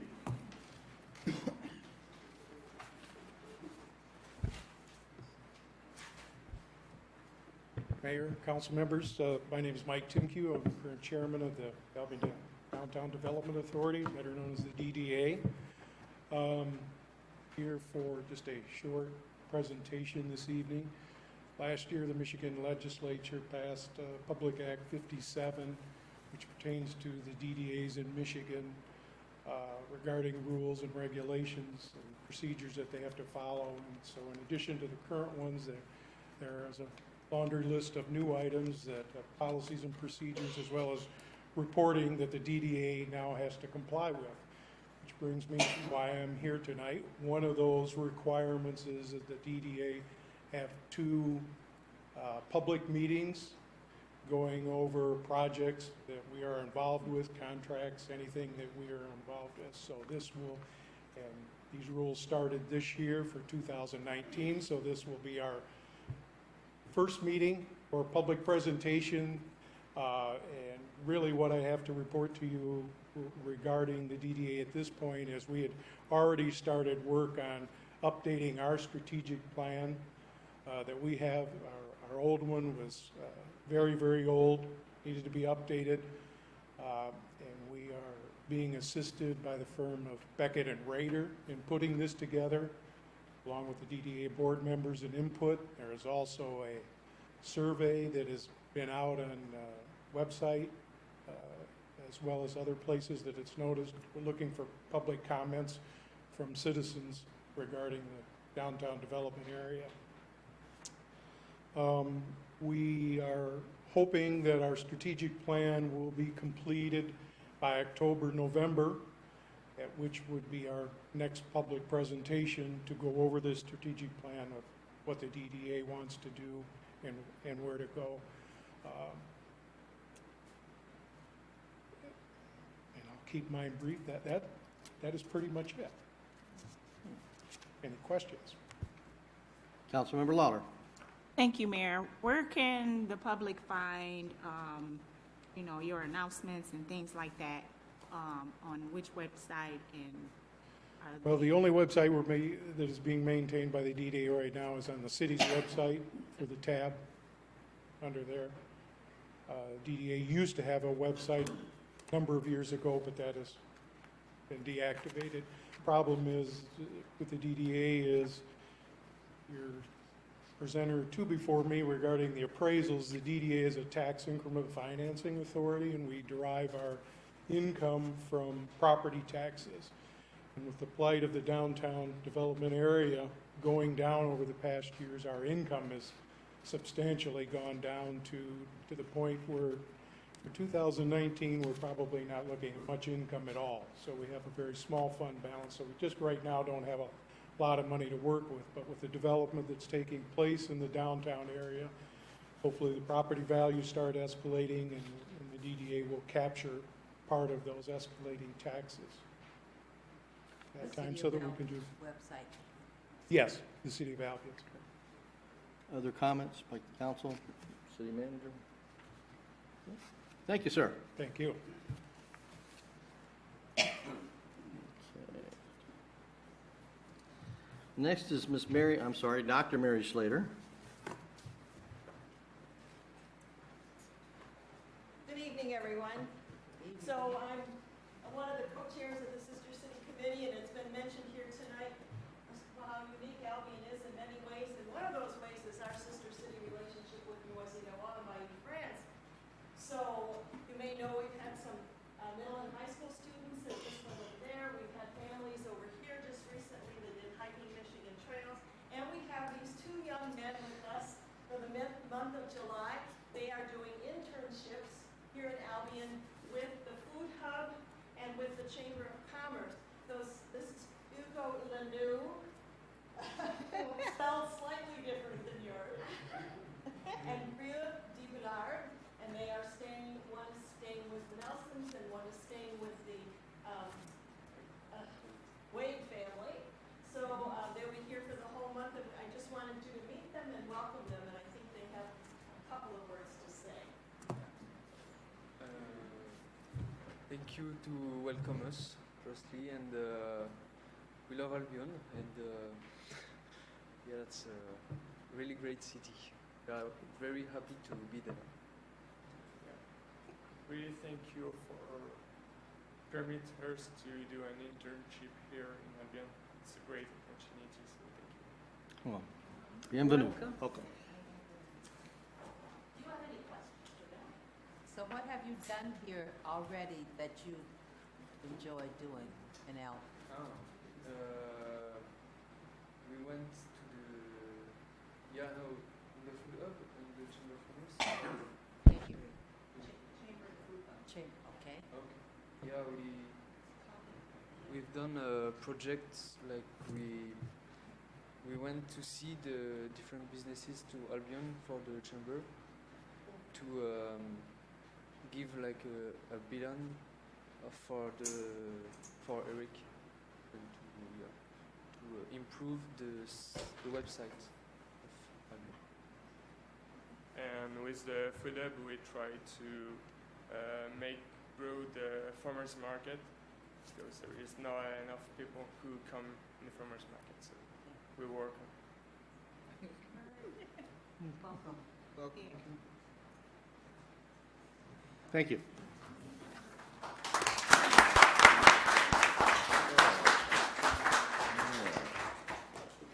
Next is a period for public comments. Those wishing to make comments on agenda items, you have 3 minutes to make a comment. Ask that everyone listening provide respect for folks that are speaking. So if you have public comments on tonight's agenda, come forward.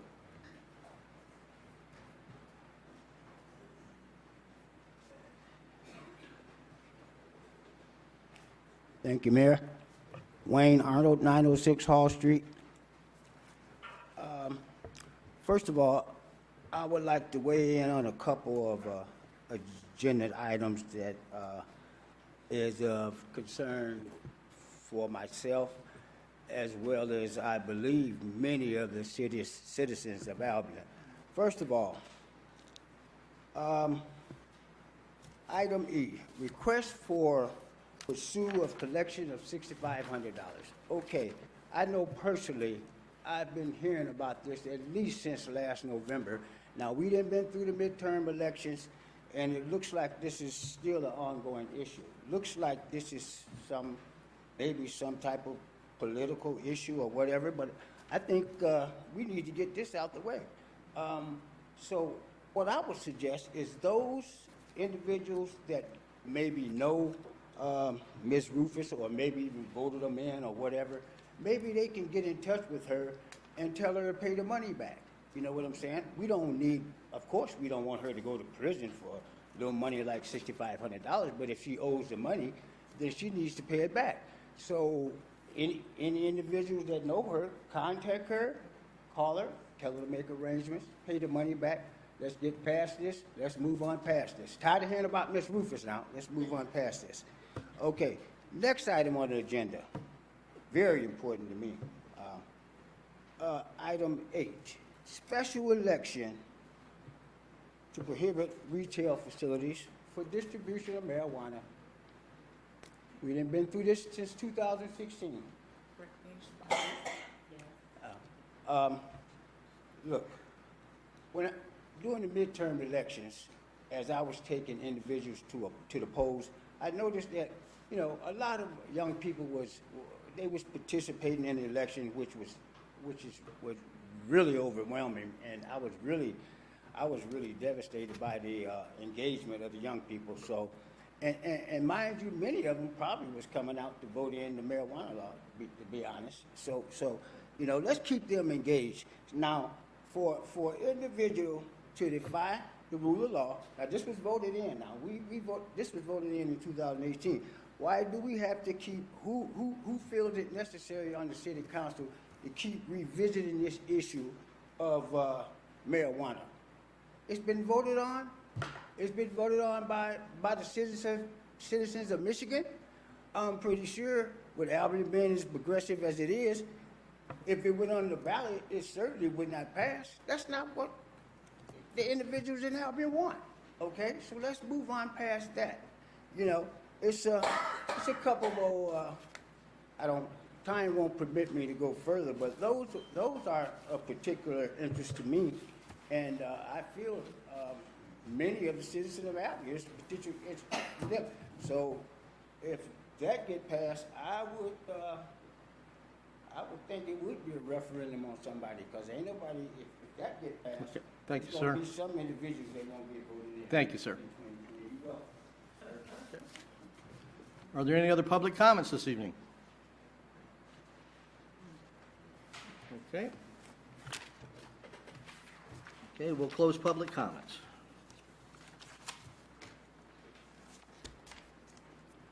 Okay, we have no closed session this evening. Next is the consent calendar, approval of study session minutes July 1st, 2019, and approval of regular session minutes July 1st, 2019. Okay. Are there any, may I have a motion to approve? So moved. Second? Okay. Are there any corrections, discussions?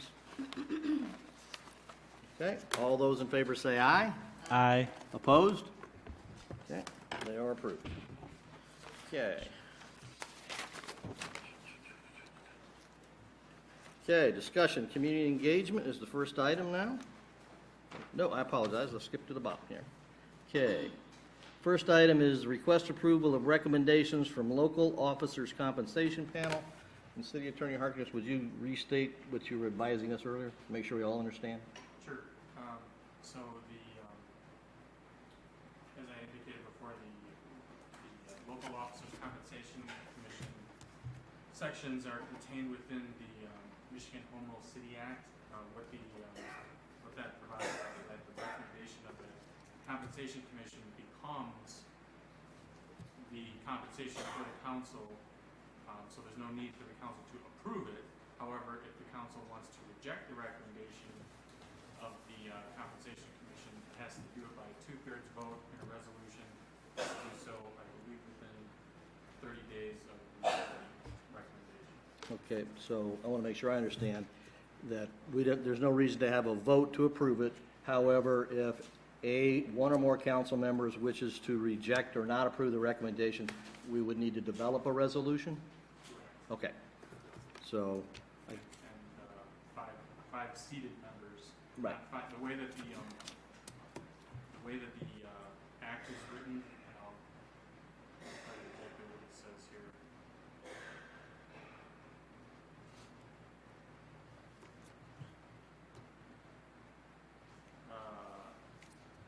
It says that the determination shall be the salary unless the legislative body by resolution adopted by 2/3 of the members elected to and serving on the legislative body rejects it. So 5 of the seated members would have to vote to reject it. So then would it be appropriate to not proceed on this, and when we get to future agenda items, if we have a council member that wishes to have a resolution vote, or do we get general consensus of council at this point for a resolution? I think for purposes of probably making it clean, I think you can table an agenda item indefinitely, and if somebody wants to add that under future agenda items, they can. Okay. All right, may I have a motion to table? So moved. Support? Okay. Any further discussion? All those in favor of tabling the approval of recommendation from the local officers compensation panel, say aye. Aye. Any opposed? Okay, that is tabled. Okay. Next item is request approval of boards and commission confirmation of these appointments with the exception of Leah Jensen Abbott. So that would be Bruce Nelson, initial appointment to the Building Board of Appeals, term to expire December 31st, 2021. Mr. Ed Haas, reappointment to Albion's Economic Development Corporation, term to expire July 1st, 2025. Mr. Bernie Conkle, reappointment to the Albion Economic Development Corporation, term to expire July 1st, 2025. And Ms. Cheryl Kraus, initial appointment to the Board of Review as an alternate, term to expire December 31st, 2019. May I have a motion to approve the boards and commissions appointments? I'm asking that can we take these individually? We could.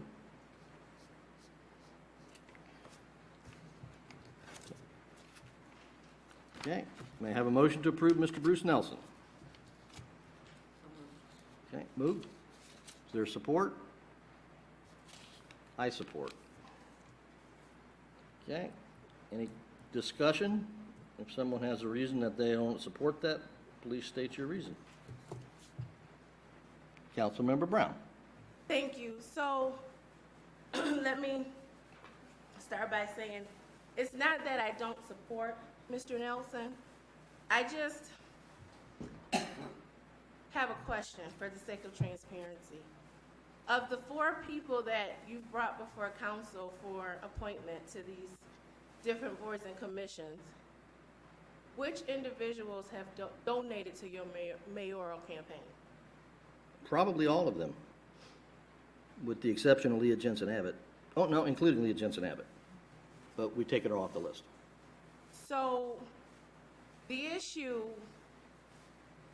is that I know that there have been people appointed in the past, and it's not that you're wishing to make the appointments that's the issue. The issue is that you're failing to disclose to council the financial contributions.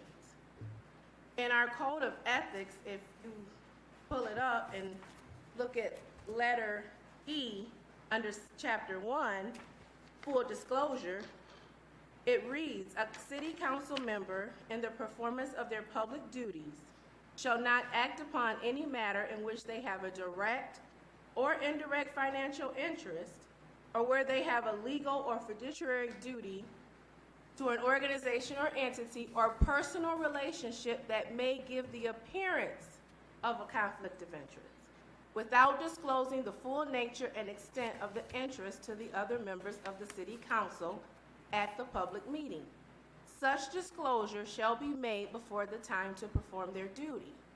So again, it's the appearance of a conflict, and it's the failing to disclose to council that I'm having an issue with. Okay, so let me respond to the Please. conflict of interest and the failure to disclose. Okay? I have no ongoing financial relationship with any of these individuals. Zero. Okay? I have no personal, business, or other relationships with any of these individuals. And actually, I will correct something because, no, I did not receive any sort of campaign donation from Ms. Kraus. But as far as disclosure, it's a matter of public record. It has been disclosed, and my predecessor thought it so kind to publish those campaign finance reports that every single person in here has access to. So it's been published on social media. It has been disclosed. It's a matter of public record. I have no financial interest relationship with any of those individuals. Conflict of interest from prior discussion with city attorney when it's come up, unless there is some ongoing financial interest, relationship, or somehow there's going to be leverage over any of these individuals in exercising their duties, which we need to be separate as the council and let the boards do their thing.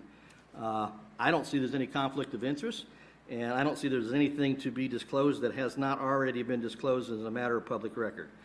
But I would ask the city attorney to enlighten us if there's anything in the city charter, rules of ethics or otherwise, that says an elected official must disclose in other terms or in other ways other than filing the financial campaign finance reports that are a matter of public record.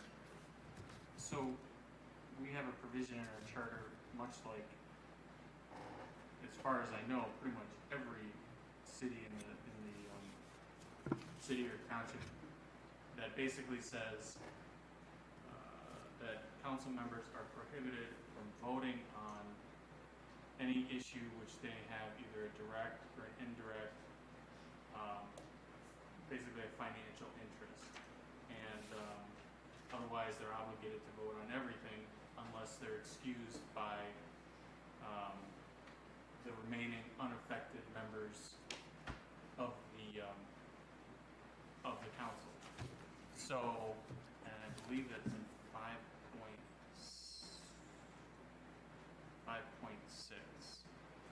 sub K. So we do have a charter section that speaks to, as it relates to voting on questions which you have and it actually our charter uses the term substantial, direct or indirect financial interest. So, and I actually just gave an opinion about this to another municipality. The way that I interpret this is any affected council member first has to determine whether or not they think there's a substantial direct or indirect financial interest. Whether, and they may not feel so, and in the event that they don't feel so, but another council member feels so, a council member can say, I don't think you should vote on this because you have an indirect or direct financial interest in the outcome of the vote, and the remaining members of council would have to vote to excuse that member from voting, and if the vote fails, then the vote proceeds. Okay. And so substantial financial interest directly or indirectly. says the way that the charter reads is any question upon which, it uses the word he, but it really should be they, in the old charter, has a substantial direct or indirect financial interest. Okay. So someone that made a campaign donation of, I don't know, $50 or whatever it was, 8 months ago, is there a substantial financial, direct or indirect? I'm not going to benefit from. Well, that is what I was just saying is that is actually a determination that you and the council have to make. Okay. So I've stated my case that since I have no ongoing financial relationship with any of these individuals, I don't see there's any financial conflict of interest. And by the fact that every single contribution has been publicly disclosed, it has been disclosed. Councilmember Brown. Thank you. So what I cited was actually not the charter, but the code of ethics that council, we govern that among ourselves. I'm not bringing that to council for consideration. My purpose, with all due respect, is to point out that, okay, you didn't, let's just be honest, you didn't disclose it. As you said, your predecessor did, whatever. But you're dealing with us. We're being asked to make a decision about an appointment that you're recommending, and I think we should have full disclosure. We should have all the information. So what I'm saying is, you know, that's not for Attorney Harkness to decide, it's for council to decide, but I am bringing it to your attention and all of our attention that there have been mayoral campaign contributions by people that, and it's just not tonight, it's been in the past too, that you're appointing to these seats. And it's not that you want to appoint them, that's the issue. The issue is that you're not fully disclosing information to council. What information am I not disclosing? You didn't disclose that. For instance, I know 2 of the 4 for sure donated to you. You didn't disclose it. And please refresh my memory on the rules of the ethics where I'm required, or any elected official is required, to disclose a previous campaign donation. If council brings this code of ethics, brings this provision of code of ethics, if say I brought this forward at the next meeting, it would be for council to decide if you violated or not. Well, I'm asking you, what did I not disclose? There's no financial please read it again. City Albion Ordinance 2018-08, go to Chapter 1, letter E, full disclosure. And please read it, since I don't have it in front of me. I read it out loud one time. And I'm asking you to reread it. And I'm declining, thank you. Okay. Please read it, City Attorney. A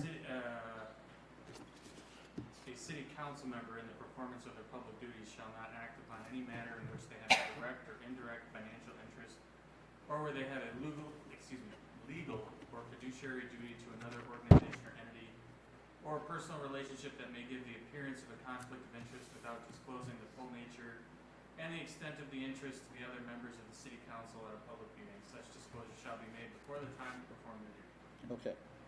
So I have no financial interest.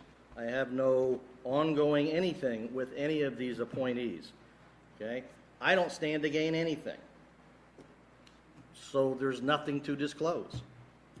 Councilmember Clark. So I think what Councilmember Brown is saying, she's not saying that there's something continual or that it's going to happen again, but I guess what she's trying to say is just because they had contributed to you going into office, that it was just something that you should have lightly just said, this member and this member at one time did contribute to my campaign. Just simply.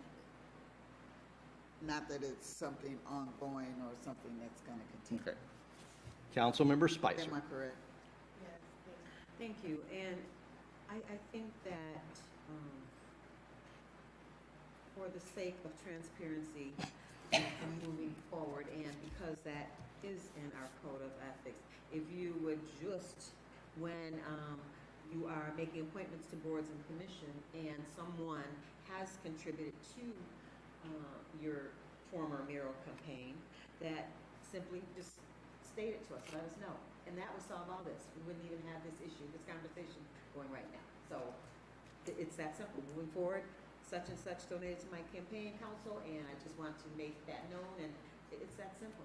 City Attorney. The one thing that I would add is, if the council is gonna go down that road, then my interpretation of both our charter and our ethics ordinance would be, and that would apply not only to the nomination, but to the confirmation. So if members of council other than the mayor have received contributions from prospective appointees, they would also need to disclose that. I just wanna make it. I agree. Any further discussion? Councilmember Reed. I donated to the mayor's, when he ran. But I also have read the information here that tells me that Mr. Nelson is very capable of doing the job that he's hopefully going to be appointed to do. He's got the qualifications, so I'm not worried about what went to the mayor. I'm just worried about who can do the job to help us move forward. Councilmember Spicer. Fine. Thank you. With all due respect, that Mr. Nelson is not the issue. The issue is the mayor disclosing that Mr. Nelson or whomever else he is nominating, make that plain and clear to council. So, thank you. Okay. Any further comments? Okay. The motion before the council is to approve Bruce Nessel for initial appointment for the Building Board of Appeals, term to expire 12/31/2021. It's been moved and seconded. All those in favor say aye. Aye. Those opposed? Congratulations, Mr. Nelson. You are up confirmed. Okay. May I have a motion for Mr. Hawes' reappointment to the Albion Economic Development Corporation, term to expire the 1st of July, 2025? So moved. Is there support? Okay. Any discussion? All those in favor, say aye. Aye. Opposed? Mr. Hawes is confirmed. May I have a motion to reappoint Mr. Bernie Conkle to the Albion Economic Development Corporation, term to expire the 1st of July, 2025? So moved. Is there support? Okay. All those in favor, say aye. Aye. Opposed? Okay. May I have a motion to confirm the appointment of Cheryl Kraus, initial appointment, Board of Review, as an alternate, term to expire 31 December 2019? So moved. Is there support? Okay. Any further discussion? If not, all those in favor say aye. Aye. Aye. Opposed? Okay. Ms. Kraus is confirmed. Okay. Next item. Discussion, community engagement. I believe Councilmember Lawler requested that. Go right ahead. You said go ahead? Yeah. Yes, Okay. Thank you, Mayor. So, I have had the pleasure of getting a committee together for Albion Housing, and the mayor asked me who did I want on the board, and I said, well, I don't care, as long as we can work together and make things, positive happen for Albion. So I just want to say thank you for all the wisdom that I have on my committee, and I'm excited to work with each and every one of them that are on this committee. And I know you've already had your first meeting, and I've seen the minutes. We have had our first meeting, and yeah, you were closed captioned, didn't it? So I just want to kind of recap to the rest of the council, and if you want a hard copy, we can get it to you. But our notes for that meeting was here, minutes of June 19th, 2019. Marcola Lawler, head of committee, distributed agenda, and we all introduced ourselves. Rick Lane and Amy DePraise were unable to make this meeting. We discussed overall goals and objectives. We agreed upon our overall goal will be to create a plan to encourage developers to invest in mixed income for Albion. Our objectives are to develop an RFP investigate the Mishta Modular Home Project, learn from ACE's role in refurbished homes, identify potential developers, develop an overall marketing strategy to attract developers and new residents. So as the night went on, we are left with assignments that we had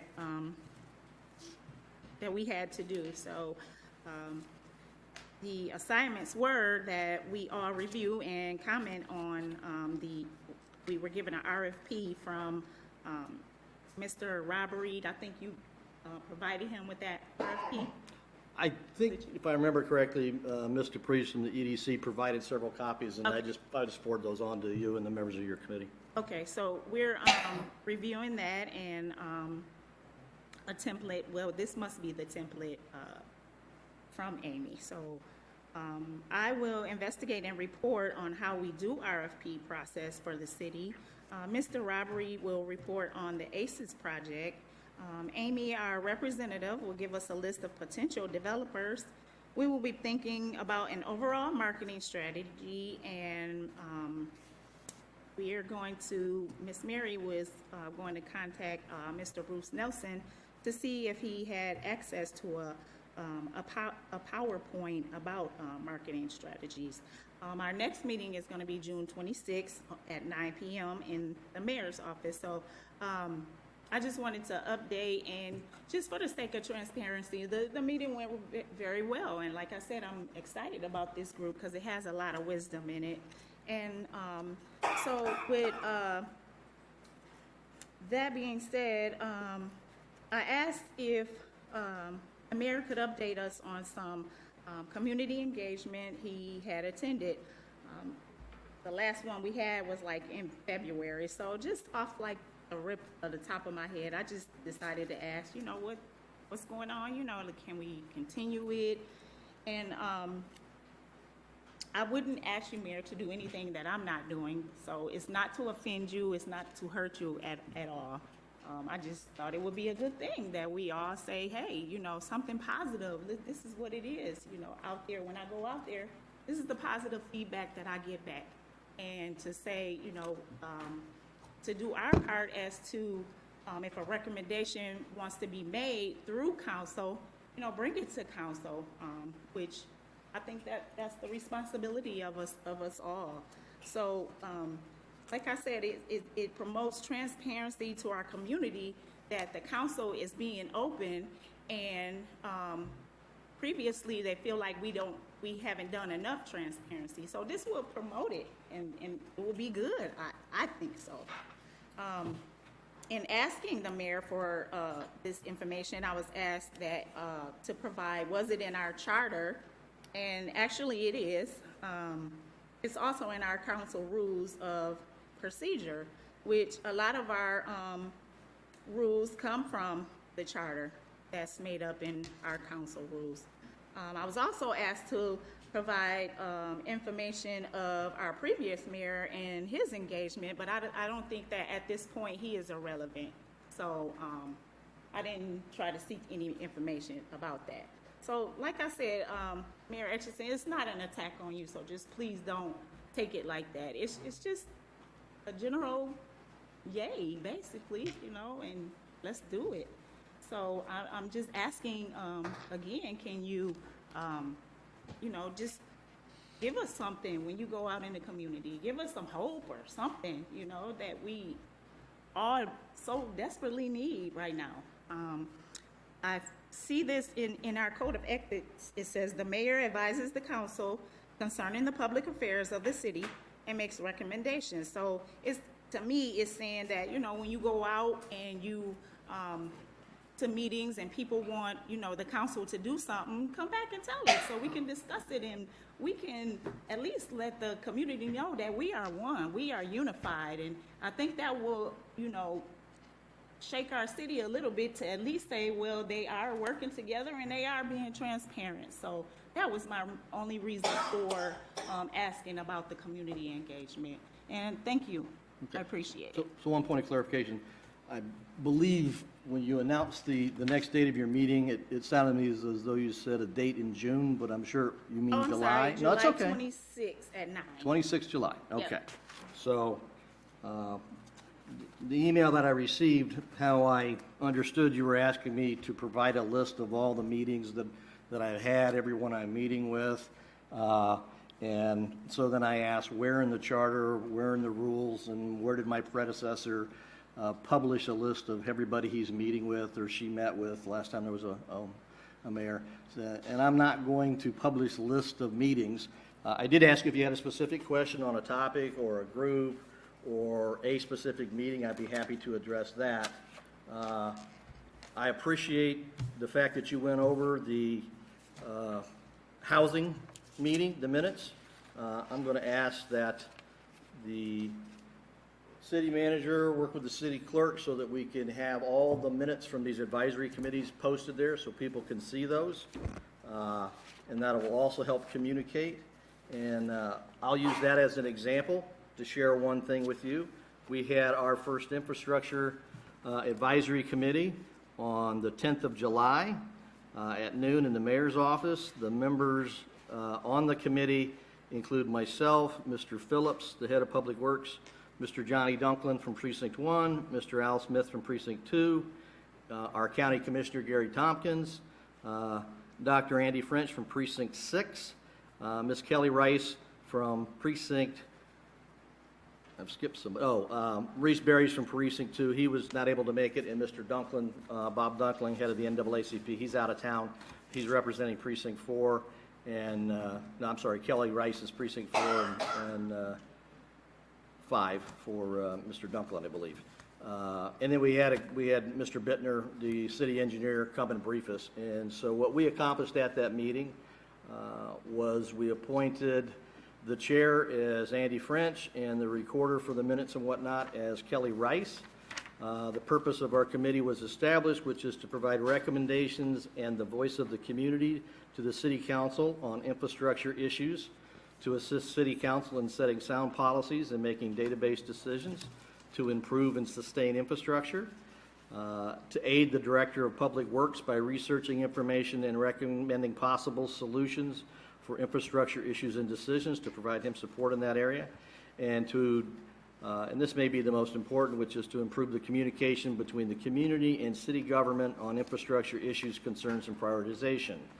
Our county commissioner talked to us, gave a presentation, and pointed out the flaws and shortcomings of Public Act 51 and the way that funding is distributed for roads. Mr. Bittner, our engineer, explained that we had just completed the PACER assessment of the city's roads, and that'll be getting put out here later, provided to the public as well as city employees and council. One note, the majority of the roads fell in the 2 to 4 range, and those that are not familiar with the PACER, it rates roads from 1 to 10, 10 being a new road, 9 being a road that's been used for a year, on down. So ours are definitely in the lower half, and that's the first step. And Mr. Phillips gave us an update on the various asset management plans, and so this was probably similar to your meeting, sort of an introductory get-together, go over a little bit of information on where we are and the things that we're going to look at. We are going to, I asked each member of the committee to go back to their precincts, start with their council representative for that precinct, and come up with dates, most likely in September, to have open forum meetings with the public. We'll provide them an update. At that, we'll have a panel of experts from the city. We may get other people from other agencies, but they're to answer questions and receive input from the city in that precinct of what are the biggest issues and concerns. Councilmember Williamson. So I had a question. I don't necessarily expect like a full reporting on every engagement you've had, but we're in a very interesting time in city politics where we don't have a full-time city manager per se, but we have and that's generally a strong system of government for Albion where the city manager kind of directs things. And so my concern isn't necessarily some of the engagement things you've done. I'm just worried about potential potentially stepping in where a city manager might be doing his or her job. And so I was wondering, maybe, are you meeting with other city managers, other township supervisors, other people who actually are executives of their city and making decisions and having meetings? Or, because that would be of a concern to council. It's not necessarily you went to, the United Way and gave a presentation. Okay, so what is the concern then? I'm wondering, are you doing duties that a city manager would be expected to do? So are you meeting with other township supervisors, city managers, municipal leaders who are hired and paid to do a specific job of directing and running a city? Okay, so first and Or foremost. township? I'm just asking. No, you're just asking, and I'm just going to respond. Okay, so first and foremost, my meetings with our interim city manager, we discuss things. I ask him to consider doing things, and you can say whether this is true or not. I do not direct our city manager to do anything. We have discussions, and I have not met with any other staff members and given them any direction. Okay? For infrastructure, and Mr. Phillips is on that committee, I've asked questions about infrastructure and what's the plan for this and that sort of thing. But I always, with those discussions, say, I'm not directing you to do anything. Okay? So I'll start there. With our city employees, I'm not directing any of them to do anything. I have discussions with our interim city manager. So as far as other municipalities, okay, I've had a couple of discussions with Art Kale, because we sit on some committees together. I've asked him, hey, what does your city do for street sweepers? Okay. I met with the Sheridan Township supervisor. We had a discussion on, I believe it was firefighting. Okay. But no, I haven't met with county officials to ask, hey, how is this done, so that I can come back and advise the chief or anybody else. Does that answer your concern? Sure. Okay. City Attorney Harkes. So one thing I want to offer at council is somebody who represents multiple municipalities and has the benefit of having an outside eye. And I had this conversation with Councilwoman Lawler last week. It's very, very common for council persons or township board members or whatever to come to council, whether it be on a specific agenda item or whether it be during public comment, and say, I attended this meeting this week, I attended that meeting this week, there's this event going on, there's that event going on. Maybe you'll have a week where nothing is going on. Very, very common for that to occur. You can, I'm just going to leave it at that. So, like I said, if there's something that council wants to volunteer that's going on in your precinct or citywide, I think that's great. Every other community does that. May not have anything that's of particular importance to offer, but I don't know what else to say. Councilmember Reed? This is the very same thing I suggested to Mrs. Rufus, because Cheryl used to send us a copy of meetings that were going to be, Cheryl used to send us a copy of meetings that was going to happen in in Albion, and things that was going on, so that we would be kept abreast of what was happening around the city. If you had a meeting, he would say, Councilperson Lawler is having a meeting about such and such a place. So if I wanted to go visit at her meeting to listen to what they were doing or they were discussing, I could go and do that. And I think that's what we should have going on. I think one of the big problems with Albion is the fact that things are not publicized. I missed meetings that I would have went to, things that I would have liked to have known about, but because I didn't know the meeting was happening, I missed the meeting. And that really gets me, because the newspaper publishes stuff from Springport, Homer, all the way around, but it really doesn't publish a lot about what's going on with Albion. So I think it's good. I think it's good that we know what's going on. So Mayor, when you know or things that set up and we should, would benefit us to know, let us know. I'd like a weekly thing of anything that's going on that's going to help me keep up with what I need to know to do. Are there further questions or comments by council? Okay, next item, discussion, approval, second reading, and adoption of ordinance 2019, an ordinance to create sections 58, 228, prohibition on selling, giving, or furnishing a tobacco product, vapor product, or alternative nicotine product to a minor, and 58, 229, prohibition on possession, attempted possession, or use of tobacco products, vapor products, or alternative nicotine products by a minor. Okay. So may we have a motion to approve and adopt ordinance 2019-05? So moved. Is there a second? Support? Okay. City Attorney Hart, just with you and... Sure.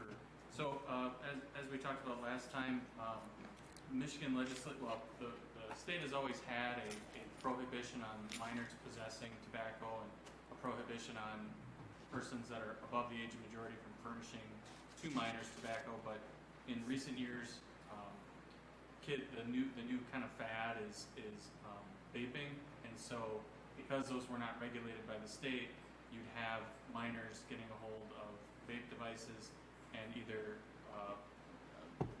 vape products that contain tobacco or vape products that contain other illicit substances, or you just have kids that would have a vape that would do like strawberry flavored stuff in the middle of class. It's become very prevalent in the schools, and a lot of the schools are complaining about it. So what the state did is they integrated into their minor in possession of tobacco statute.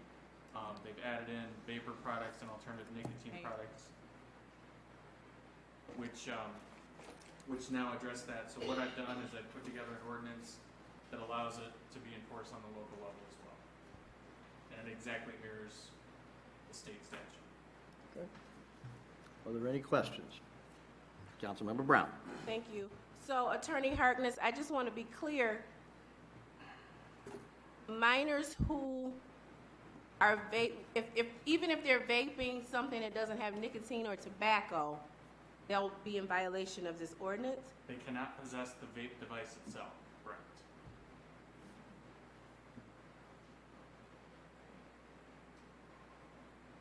And that's not just the local ordinance, that is how I read the state statute.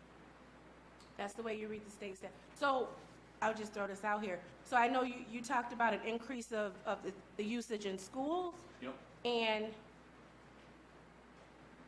I don't want to see a kid criminalized for a vape pen that's not nicotine or tobacco. That's my concern, so thank you. And the issue with this is by making it a local ordinance, it allows us to deal with this directly through our city attorney. If not, officers can write these tickets, and it's a state law ordinance, which would then go to the county prosecutor to deal with. They would have to go to Battle Creek to court and so forth. So by making this a local ordinance in compliance with the state law, it can be dealt with here in Albion instead of, so. Thank you. And just so the council's clear, that, for example, in terms of penalty, a first violation is not criminal, it's civil infraction. It's just a civil fine. And in fact, a second violation is still a civil infraction. When it gets to a third violation, though, it does become a criminal offense. So they give them several bites at the apple before criminalizing it. Thank you. You're welcome. And with that, the city attorney would have discretion on this as well to make those decisions. Are there any further questions or comments by council? Okay, it's been moved and seconded. All those in favor, let's do a roll call vote, please. Councilmember Clark, Yes. Reed, Yes. Brown, Yes. Spicer, Yes. Williamson, Yes. and Mayor Atchison. Yes. Okay. Next item is discussion ordinance 2019-06 and ordinance to amend ordinance 58-165, consumption of alcoholic beverages in public places. This is a discussion only. So, I believe you requested it? I sure did. Ellen?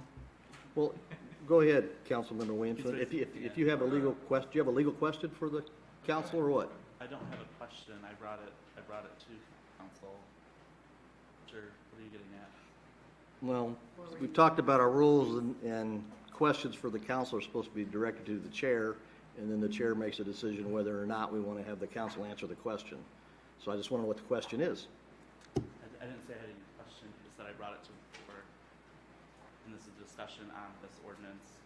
Okay. Someone raised his hand if he was going to speak on it, and clearly he was more antsy than I was, so I'm confused. Well, let me try to clear up the confusion, okay? So the city manager, yes, I'm going to try to clear up the confusion. City manager is a participant in the discussions. All the council members are participants in the discussion. And the city attorney typically is here to answer legal questions. Oh, so you're not going to acknowledge him? You're not going to acknowledge Well, I'm going to him? answer your question. Raising his hand? I'm asking, did you have a question? I didn't have a question. I was going to talk about why I think this is important that we bring this ordinance to the floor. So talk. Rude. Huh? Absolutely rude.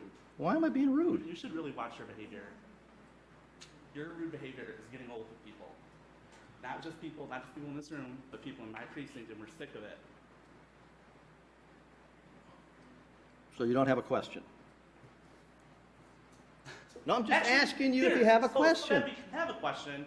Colin, I have a question. Well, actually, you're supposed to direct the question to the chair. Why you constructed this the way you did, since he helped draft this. No problem. Would you care to respond? So,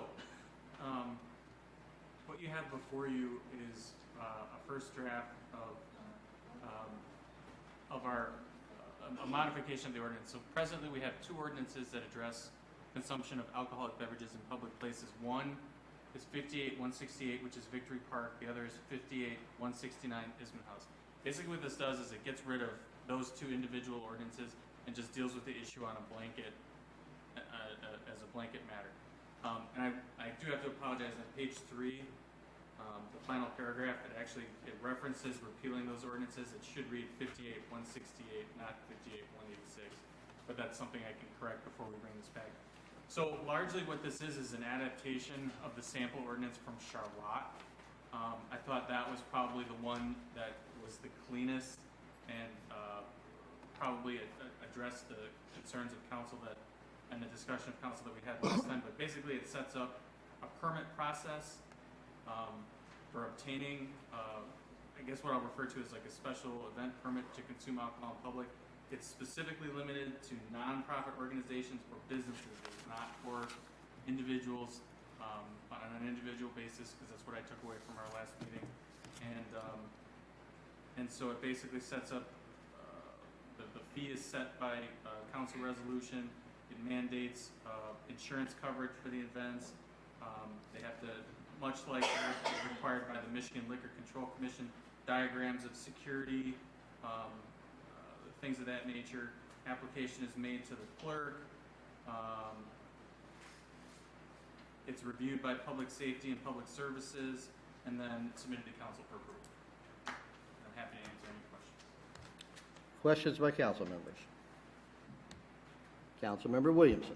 So I was wondering if we can include a tax provision in this particular ordinance to make sure that you cannot be in default to the city if you are going to acquire this permit. I think that is, I think that would be an incentive, especially for businesses that are falling behind or are behind, to keep on track to be able to host special events and things like this that would allow them to access this permit. Is that something permissible on the ordinance itself? Yes, and probably what I think the best place to do it is in paragraph 5. I indicate that the clerk forwards a completed application to the Department of Public Safety and the Department of Public Services for review and approval. We can just add in Department of Finance, and they can review it for default. And when it comes, I think whether they're in default or not, it'd be submitted to council, but obviously with a red flag from finance saying this business or this nonprofit, I don't know that a nonprofit, but they may be in default on taxes or whatever. So certainly we can have that. Thank you. Any further questions or comments? Yeah, the next question I have is, what is the process for getting this moving to a first reading, and do we have to have a public hearing on an ordinance like this? The answer to your second question is you do not need a public hearing other than a first and second reading. I have it tentatively drafted for first reading on August 5th. second reading would tentatively be the 19th with effective date on or after September 19th. Why did we choose an effective date on or after September 19th? With all our ordinances, we usually put the effective date 30 days after the second reading because the clerk needs time to publish it in the paper. The only time we've shortened that time, as long as I've been here, was when we did the fireworks ordinance and we needed to get it in place before the 4th of July. Could someone on council clarify when the Festival of Forks is this year? 21st. Oh, so, okay, so we're missing time. Thank you. Do you have any further questions? Councilmember Williamson? Well, I don't have any questions, I guess. Are we still talking about it? We're in discussion on this, Yeah, right? and I want one clarification. You said we don't have to have a public hearing. Anything that prevents us from having a public hearing? No, I guess hypothetically you could have a public hearing, but I think that's kind of what you do with the discussion at a first reading, but hypothetically I think you could. Okay, thank you. So I understand you took this from the Coldwater area. I know Kalamazoo does, Charlotte, excuse me. I know Kalamazoo does this type of thing all the time also.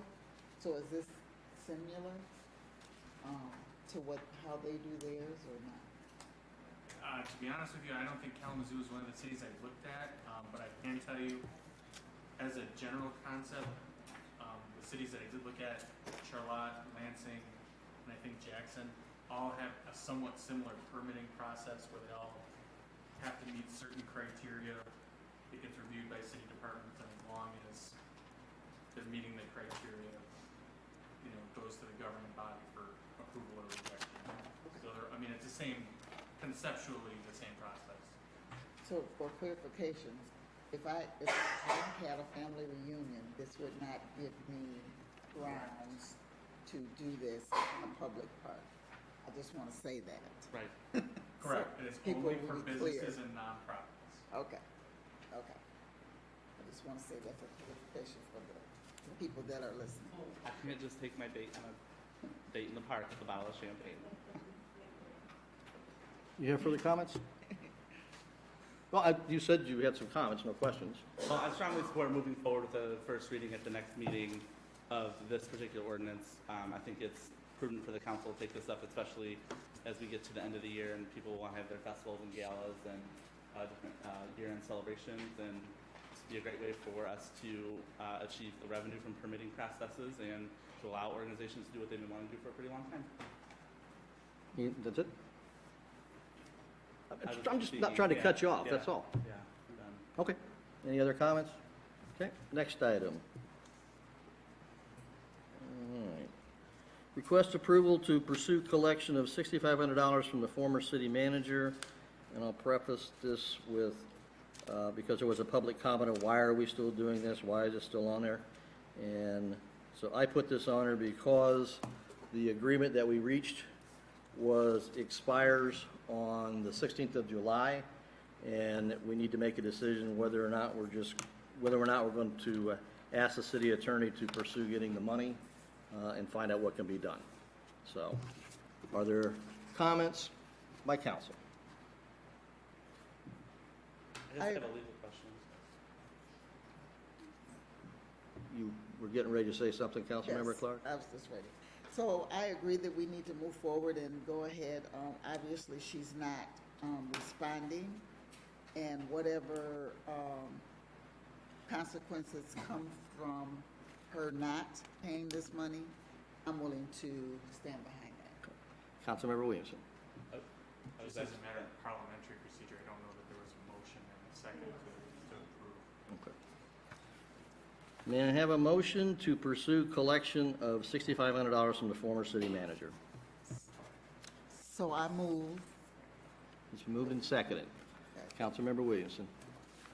What is the what is the time that's going to take to do this type of collection? Since it's been 4 months since the agreement was executed. And this thing's criminal. I'm sorry, Councilmember Spice, I didn't hear what you said. No, I'm gonna let him answer the question first, because I chimed in out Okay. of order, so. Okay, so I don't know what the time frame is. Do you have any thoughts on that, city attorney? I mean, I can tell you this, so in terms of drafting a lawsuit, it wouldn't take me very long to draft it. The problem that we're gonna run into is, I don't know where she is. So, I can tell you what we've done in the past, in rare circumstances, is, we have, in the past used an investigation agency that has access to several computer programs that can actually find out if there's a current residence in another state or things along those nature. They tend to be kind of accurate. Usually the cost is probably a couple $100 the last time we used them. So, I mean, problem number one would be finding her. I'm very confident we would get a judgment when we ultimately do locate her, but then the problem is she collectible? I mean, we can get judgments and I can get bench warrants or whatever, but I mean, right now, it's my understanding she still has 2 active felony warrants for her, and that doesn't seem to be slowing her down, so I don't know what a misdemeanor bench warrant from the court will do, but yes, I can sue her. Once I know what she is, I can do it expeditiously for a fairly inexpensive cost to the city, probably a couple $100. But again, it's a matter of collection is another issue. Councilmember Brown. Thank you. Wasn't she represented by counsel? She was, yes. Was that counsel no longer? I'm willing to bet that he knows exactly where she is, but I don't think he's going to tell us because of attorney-client privilege. Wow. Oh, thank you.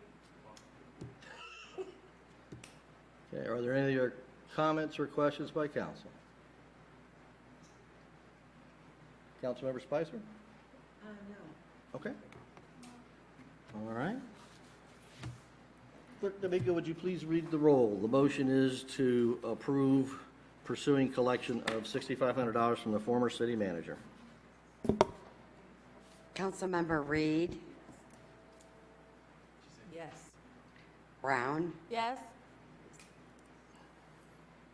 Spicer, Yes. Williamson, Yes. Clark, Yes. and Mayor Atchison. Yes. Okay. Next item is request approval to pursue damages from GovHR for professional negligence. May I have a motion? Second? I'll second it. Okay. Discussion.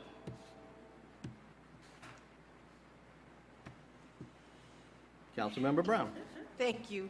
So I know this was raised before at a meeting and it failed for not having a second. I asked Attorney Harkness if it could, you don't have an answer. I won't put you on the spot. No, I think I know the answer to your question. Okay. I think, if I recall, and I would defer to our clerk, but I think the motion was made, but I think it failed for lack of a second. Right. So there wasn't a vote on the motion. Okay. So I think hypothetically, it could be brought back. Okay. The answer. Thank you for that clarification. You know, when we hired MML this time, you know, I mentioned the importance of setting the standard that you expect. And with GovHR, there was no professional negligence. We didn't set a standard. We didn't say, give us all this and let us decide if this. They did what their policy is. And that's where I'm at. I think we're beating a dead horse. Why attack this firm? They didn't do anything negligent. They could not help what happened. Councilmember Reed. In talking with the gentleman who came to do the that came to tell us about her and everything, I don't remember what his name is, but he's the one that sat down with us and went through the people that very same gentleman. I was talking with him right outside the door, and I said to him, with her qualifications, how did her name get to the top of the list? Because City, I- just a second, Councilor Reed. I think we're treading into closed session. Okay. Um, Yeah. Okay, so continue if you have anything else. Well, I don't need to see any more if that's something that should be said in closed session. Because he told me how her name got to the top of the list. Okay. And this is why I say it was professional negligence on their part. Not unless we go into closed session, I'm not saying anything else. Councilmember Brown. Thank you. So was I absent for that closed session? Because I don't remember having a conversation, attorney. I was absent? Oh. I think what Councilwoman Reed was getting into was when we had a closed session for I don't know if it was the opening or when the consultant went through all the candidates. There was a closed session on that. What was that? Was I here? I don't think so. I honestly don't remember. Councilmember Clark? I think there was one particular session that she was not there, and we discussed this. This was the previous This council. this is before you were on council, ma'am. This was the previous council. Councilmember Spicer. Thank you. I'm just going to go out on a limb and say that I don't think the pursuit of damages from GovHR will prevail. I don't know, but in my opinion, because I don't see what, and I'm kind of careful with my words here, because if this does become a legal issue, what we're saying right here in this chamber could be discoverable, and it wouldn't help our case for us to say, I don't believe they did. Anyways, I want to say that they did provide a guarantee for that they would do a search for free. So I think that they offered a compromise because we feel they were negligent in somehow. So I think that they gave us a guarantee, and we just have decided to not utilize it. So I'm going to just say that and be quiet. Councilmember Williamson. Is there a possibility that we could possibly table this and have a closed session at another meeting to be able to go through some of the stuff that we're not allowed to say? I'm interested in what would be the grounds for being able to do this. I don't think we can make a decision without knowing like what the substance of this type of a case would be. I'm not against. I am actually for going after entities that are bad actors and do bad things, but I feel like this is not something I can make a fully informed decision on tonight. So I'm hoping that the rest of my colleagues entertain a motion to table this to a later date, not indefinitely, but actually like within another 30 days or something. This has to come back up at council. So I would like to make my comments, and then we can have a motion and second and vote and everything else. So my comments are that we hired this firm for roughly $20,000, okay?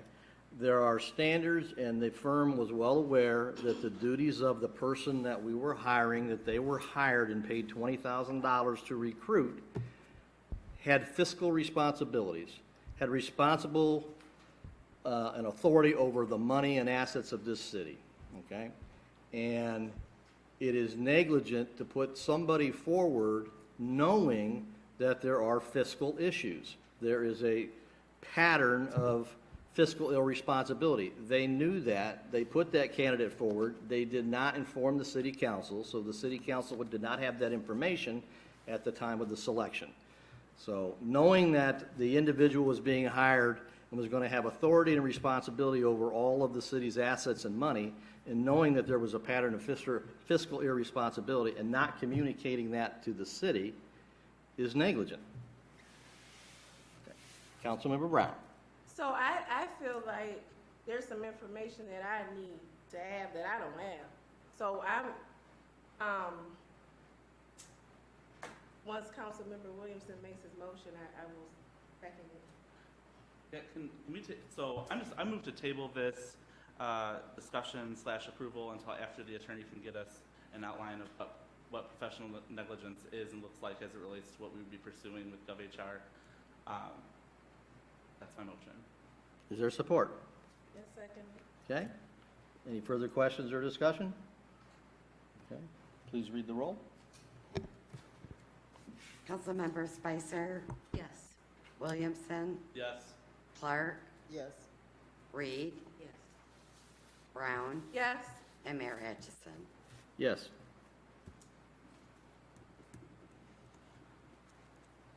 Okay. Next item, request approval of Resolution 2019-26 to approve Michigan Municipal League MML liability and property insurance renewal. May I have a motion? So moved. Okay. Any discussion or questions by council? This is our annual renewal of our liability insurance from the MML. The current premium for this year is $195,000 and $195,047. It's a 3.6% increase from last year. Just to remind council, we had over $1 million of equipment added at the wastewater treatment plant, along with a $200,000 vac truck. So some of those things result in the higher premiums.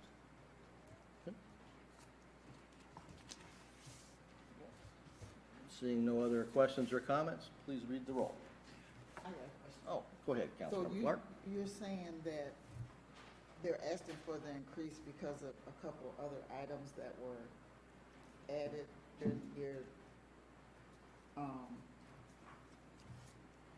for them to Well, on, or? Well, a 3.6% increase is more of a cost of living type of increase on it, but we did have $1 million worth of equipment added at the wastewater treatment plant last year, which I'm sure factored into some of those costs that they're considering, along with a $200,000 Vector truck, new patrol cars, those kind of things cause increases in insurance premium. So, Okay. So, a question. So the annual premium is, what exactly, is it under $200? Is that correct? Did I recall correctly? no, the annual premium is $195,047. Up under 200,000. Right. And so 3.6%. Okay, thank you. Further comments or questions by council? Ms. Domingo, would you read the roll, please? Councilmember Williamson, Yes. Clark, Yes. Reed, Yes. Brown, Yes. Spicer, Yes. and Mayor Atchison. Yes. Okay. Next item, discussion approval of proposed language for special election ballot to prohibit retail facilities within the city of Albion for the sale or consumption of recreational marijuana. May I have a motion? So moved. Okay, is there a second? I'll second it. Okay, it's been moved and seconded. Discussion, comments by council. Is there actually proposed ballot language? Because in the packet, there wasn't any, so I was concerned as to why this is on the agenda tonight. Yeah, the proposed ballot language is prohibit retail facilities within the city of Albion for the sale or consumption of recreational marijuana. And I'll further explain, this has, despite comments on social media, this has nothing to do with recreational marijuana. And this has everything to do with letting the residents of our city voice their input, their desires, their wishes on whether or not we will have marijuana stores and marijuana lounges within the city. And I acknowledge that recreational marijuana was passed within the state. This does not recriminalize or make recreational marijuana illegal. It also passed within the residents, by the residents within the city of Albion. I am of a mind that there are a variety of reasons why people voted to decriminalize marijuana. They don't want to see people being locked up, put in prison, having prison records for consumption of marijuana. Others believe that what you do in the privacy of your own home is your own business. As long as you're not hurting anybody, it's your business. Some believe that, yes, we should have retail marijuana stores. Some believe that we should have marijuana lounges. Some believe we should have marijuana cafes and edibles and other things that other cities have done. And some believe we should have special event use permits so that public events can be held. There's a whole spectrum of people's opinions and beliefs. Okay, what was passed by the state of Michigan and passed in this municipality, within the provisions of that law is the requirement for cities to either opt in or out, for cities to either license it and regulate it, which would be the normal function of the city council, or opt out.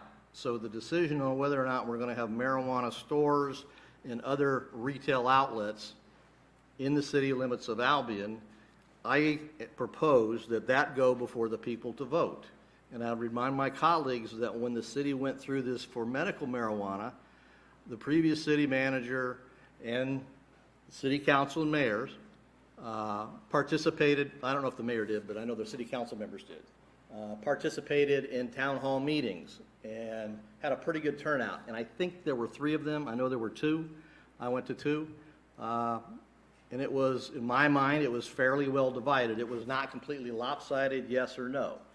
Council came back, considered that information, and voted on all of the categories of licensing with the exception of dispensaries or provisioning centers. And the council decided that, and I'm assuming that they listened to the people and thought it through and decided initially, that we would not license retail stores, or I'm sorry, provisioning centers for medical marijuana, but it would be, the other categories would be permitted. Shortly after that, our former city manager left, and within, I believe it was 4 weeks after that, it was back on a city council agenda with no real announcement or notification to the public, and it was voted on again, and the votes flipped. Instead of being 4-3 against licensing provisioning centers, it went to 4-3 in favor. And there were people that were upset about that. Okay?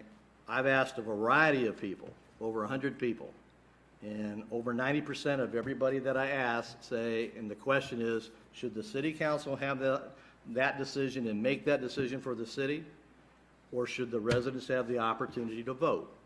And well over 90% of the people that I've asked have said it absolutely should go on a ballot and let the people vote. So that is the purpose of this. Councilmember Williamson. So we had a discussion about this particular process, I believe, back in December or January when immediately following the overwhelming passage of recreational marijuana in the state of Michigan, including in our own precincts, mine even being 2-1 voting for recreational marijuana.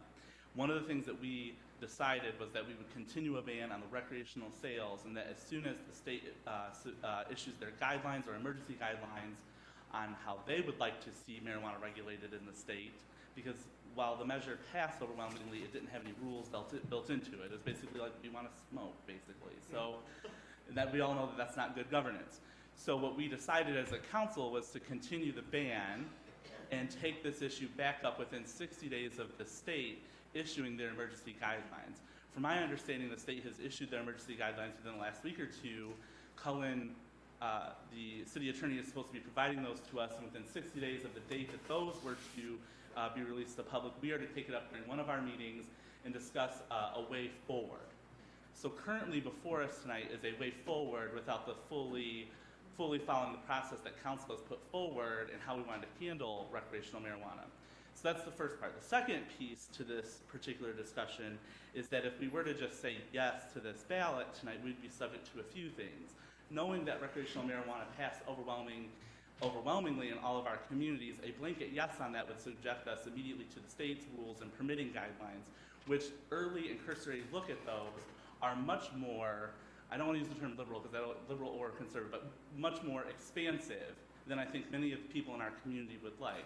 Councilman, would you yield on one point? I wasn't done. I know, that's what I'm asking if you'd yield on one point. You're interrupting me. What do you need to say? Well, what I'm asking you is, you've said if they vote yes, that everything would be in, and in reality, it's the other way. If the way the language is in here, if the vote is yes, then we're not going to do anything, and then if they vote no, then the council can regulate it as we see fit. Back to what I was saying. What we're doing by allowing this to go directly to the people without following the council voted on steps moving forward is we're circumventing the government as the way we have done it here, but then we're also putting our city at risk of not being able to have full control over how we regulate the consumption and use in the city, or sales essentially, of recreational marijuana. I want to, for the record, say that I do not support having a bunch of pot parties in the park, or cafes where people just smoke weed endlessly through the evenings, or bakeries that children walk by and see brownies but can't have them because those are for adults.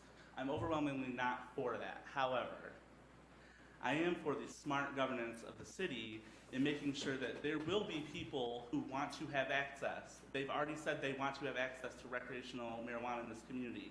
Safe access in their own community to something that they were going to do is important, as well as the regulation by the city to make sure that we don't have 10 pot bars downtown would be great. So I am going to recommend that we completely table this indefinitely until we follow the city's process that we set forward back when we voted in December or January on taking this issue up after we've been given the guidelines from Cullen to review what the state wants to do and then move forward. And the other thing I would like to add is that there's nothing that says that council cannot continue a ban for another 6 months while we look at what other municipalities are doing around the state or even around the country where states have legalized this for the last couple of years to see what is working, what has been the fallout, what should we not do, what are the perils. And not only that, but we can involve the community through a process, just like the mayor was talking about, to discuss how we smartly integrate recreational marijuana into this community, because whether we like it or not, it's legal. And it's legal in the state. And so we should, as the city and duly elected citizens up here at this table, have control over how that is regulated and make sure that we do that. I yield. Comments by other council members? I agree. I agree. And also, because we do have to keep in consideration, even as he was saying, when we put things in place and decide what is in place at the federal level, it is not legal. So there's going to be people that are not going to be able to smoke it in the privacy of their homes because they're in federally regulated homes. So, you know, those are some things that need to be concretely known for the citizens of Albion, so they won't feel like they're being picked on when we decide how everything should be regulated. So I agree that we should.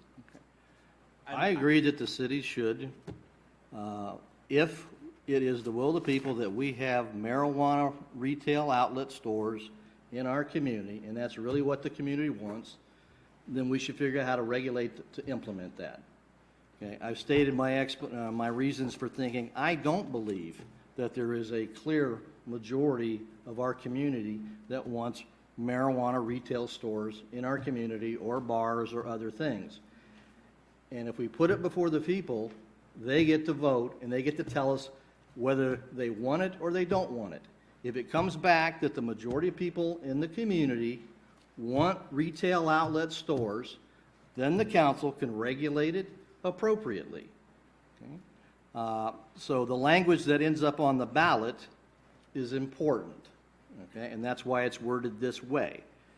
This provides the opportunity for our community to vote on this, because a lot of people in the community see this as it's going to alter the nature of our community. Some people think it's in the right way, some people don't. But I am a strong advocate of letting the people have a voice, letting them vote. Councilmember Williamson. Where in this particular proposal does it say that people who did vote, by and large, for recreational marijuana in the community didn't want to have access to it? So what we're saying here is that we would choose to not have retail facilities, which would be in direct, basically, violation of what the people actually voted for in November, which was that they wanted to have recreational marijuana, which means they did want to purchase it somewhere or grow it or whatever number of things you can do with that leaf, I don't really know.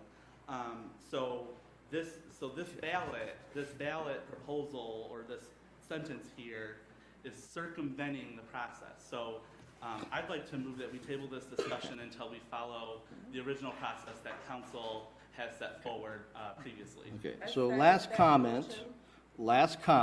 There's been a motion and a second. Okay, and I'm going to finish my comment, okay? My comment is, the city of Los Angeles, Point of in order. California, it is legal. order, Mayor. California and Los Angeles, the Point of complete order, Mayor. city, There was it's a out. motion and a second. Point of order. Okay, is there further discussion? Yes, there's further discussion. Okay, point of order. Further discussion. So just because it is legal in the state, this does not make it illegal. Okay? Point of order. And there are There was a cities motion that have and a ruled it out. second, And now there needs to be a vote because there was a motion to table. All those in favor, correction, we'll have you read the roll, please. Councilmember Clark, Yes. Reed, Yes. Yes. Brown, Spicer, Yes. Williamson, Yes. and Mayor Atchison. No. Okay. That is tabled. Okay, discussion environmental concerns and access control for 407 and 406 Dalrymple Street.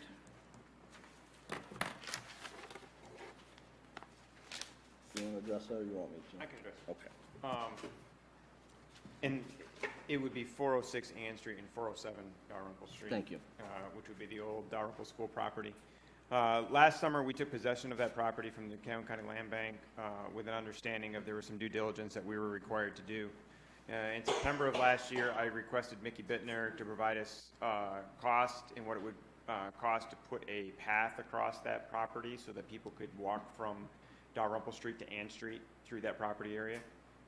That was provided to me. I turned all of that information over to the former city manager at that time, and nothing was done with any of it as far as budgeting for this year. It didn't come to my light again until we went to mow it this year, or it hadn't been mowed, and so it was brought up again. I'd forgotten all about it till that point. We have a couple due care things. What was found is there is arsenic on most of that land. Arsenic is a heavy metal. Mainly, you don't want it to come into contact with your skin. And so just walking on the property or doing those type of things aren't really of danger. And we can cap the property by just putting topsoil on it if we chose to do so. From my understanding, the recommendations were to create a path across the property. The path can be done with wood chips even, anything that would cover the property and keep the soil from coming up through it, per se. And so we could do it simply as that.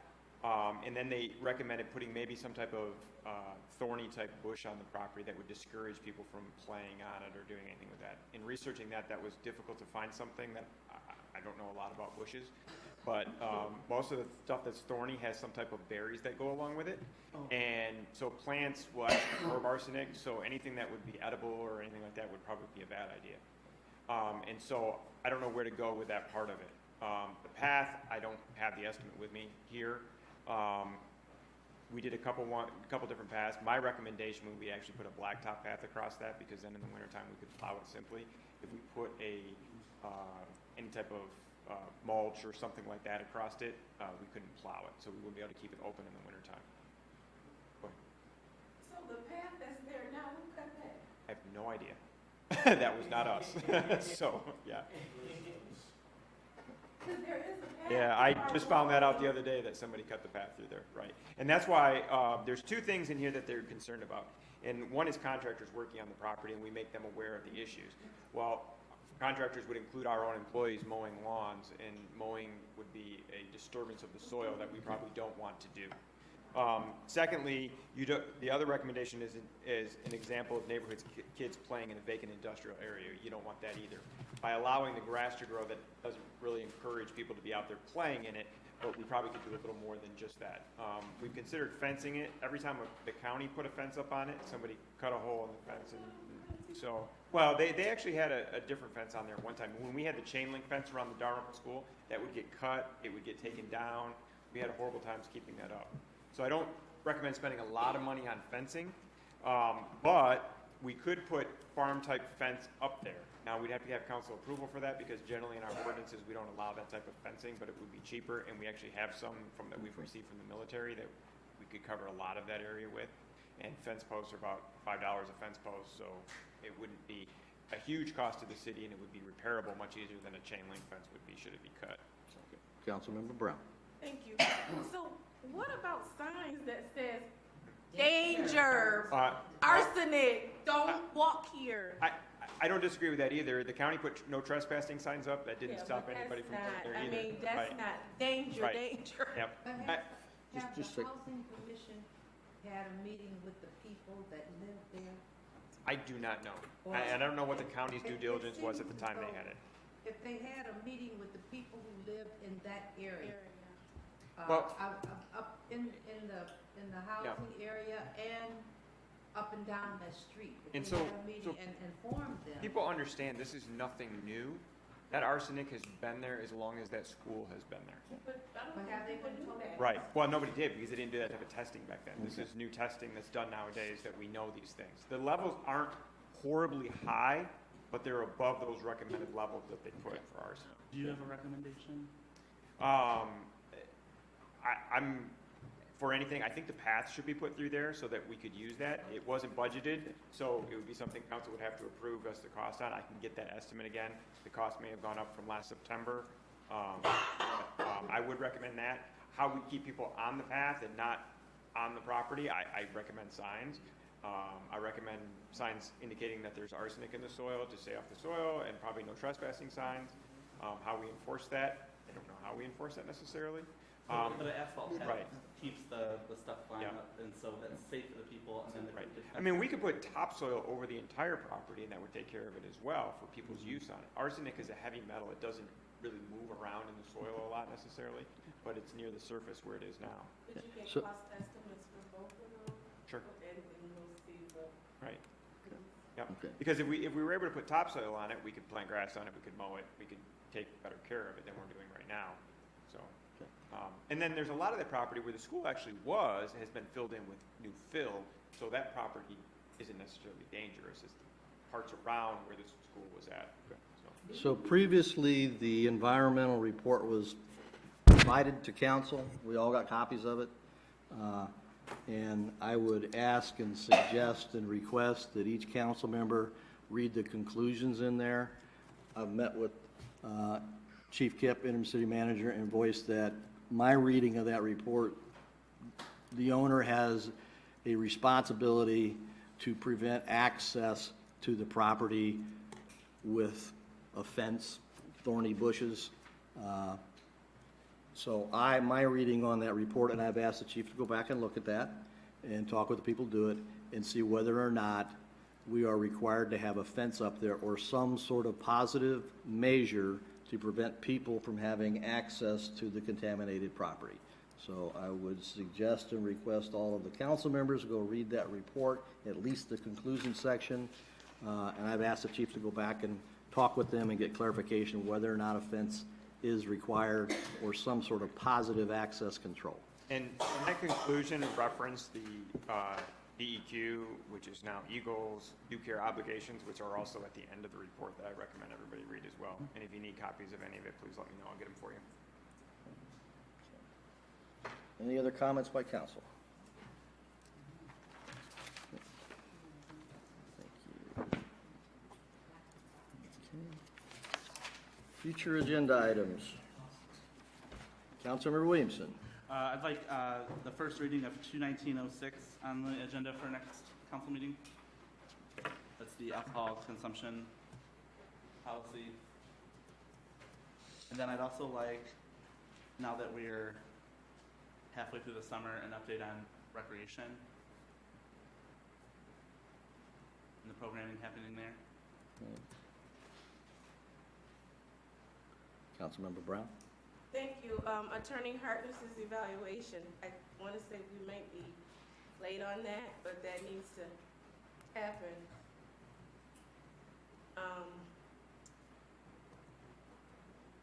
And then the estimates for the Dunrumple site.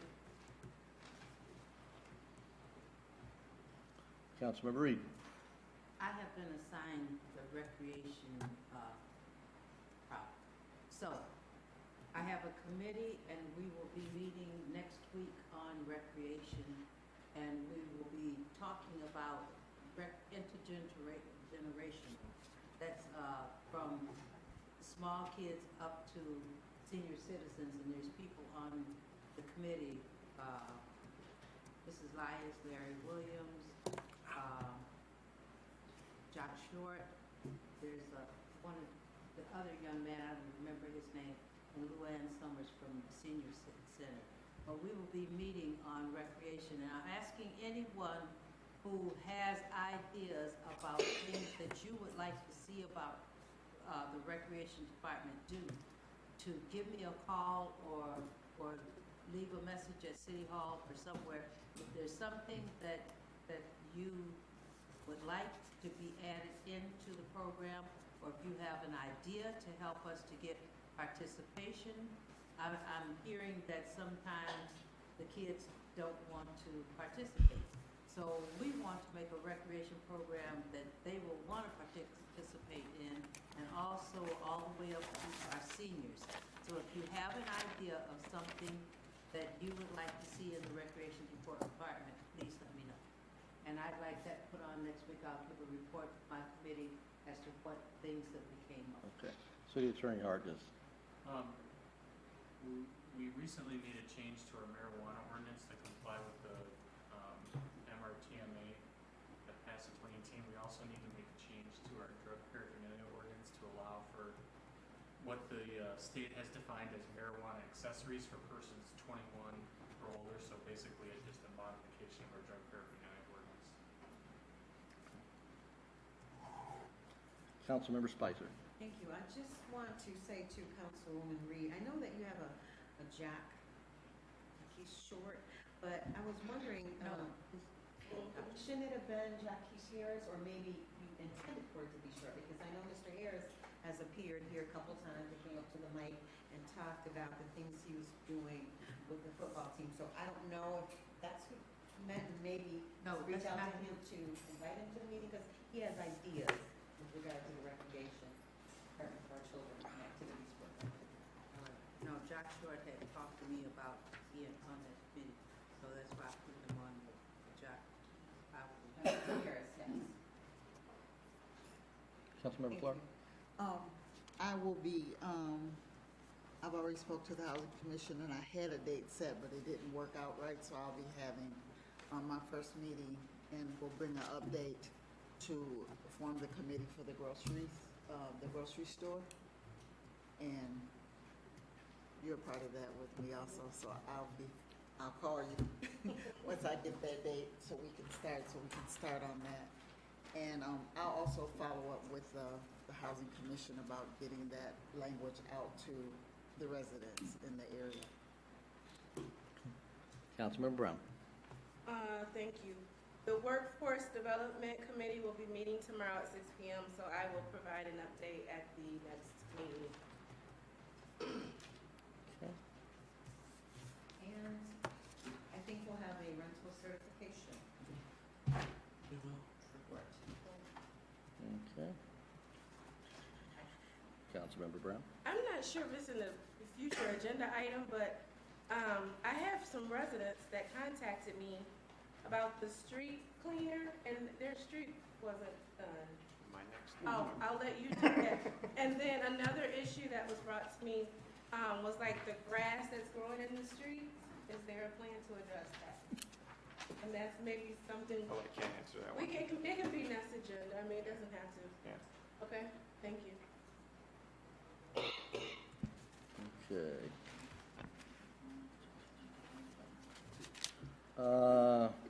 Before we go to the city manager's report, we got a couple other things, but okay, I'm proposing that the city have a Community Unity Day of Service on the Saturday, the 14th of September, which is the Saturday immediately preceding Festival of the Forks.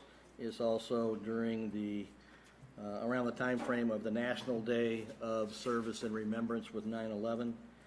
I've gotten very positive response from various members and organizations from the community at supporting that. So that'll be on the agenda for the next council meeting to discuss that. Saturday, the 14th of September. It's a Community Unity Day of Service. And it essentially is trying to get more members of the community out and doing 2 hours of community service. Like I said, I've had very positive response from everybody I've talked with. Let's see here. All right. So next on the agenda is public comments. People wishing to address, make public comments, please come forward, state your name and address in 3 minutes.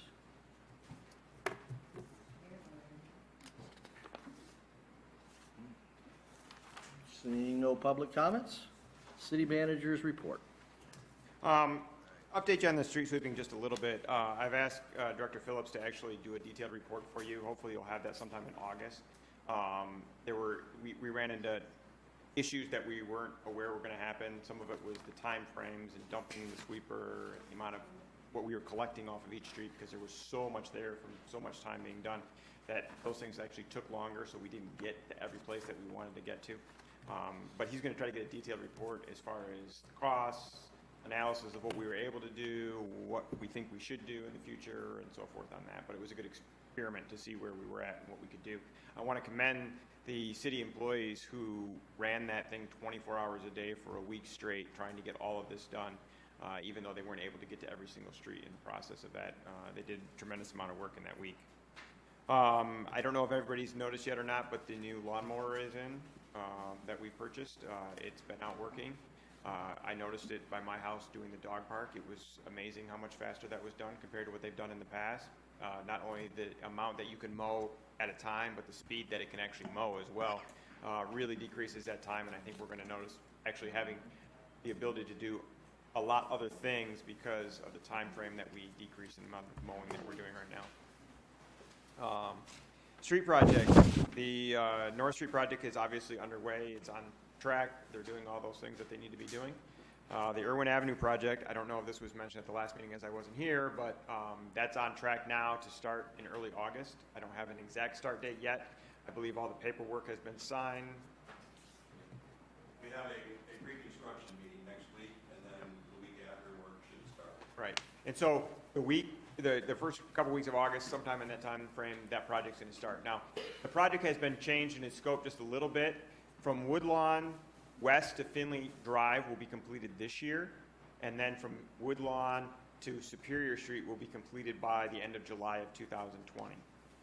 The time frames just weren't capable of being able to get done in that period of time. We ran into permitting processes with the DEQ and with MDOT, and so it just took longer to get those things done than we thought it was going to. This is a bigger project involving water and streets, so it just took longer to get that done, and they couldn't get it all done in the time frame that we needed. So. But that project is going to get underway shortly, and the worst part of that street will be done this year. So, I would also like to thank the volunteers and our Public Services Department for all the hard work at the playground. I was out there along with the mayor yesterday hauling lots and lots of mulch in 90-degree weather for 3 hours. It was fun. But on top of what we did yesterday, I commend the Public Services Department again. They got all of the old stuff out of there and got it completely prepared to have that mulch put down this weekend. And it was a tremendous amount of work in a week that they completed. And thank you. Thank you. Council member comments. Okay, I'll do my comments. One, I did want to thank you and your two sons that were with you, and the AmeriCorps Vista volunteers. They were out in force. Mr. Smith, Gary Tompkins, our county commissioner, and a few other folks were out there. And yeah, it was hot and sweaty, but it was a job very well done. And I would like to mention a thank you to the Umbel Nursery, UMBEL. It's located in Parma. They donated something like $500 worth of plants for the community garden.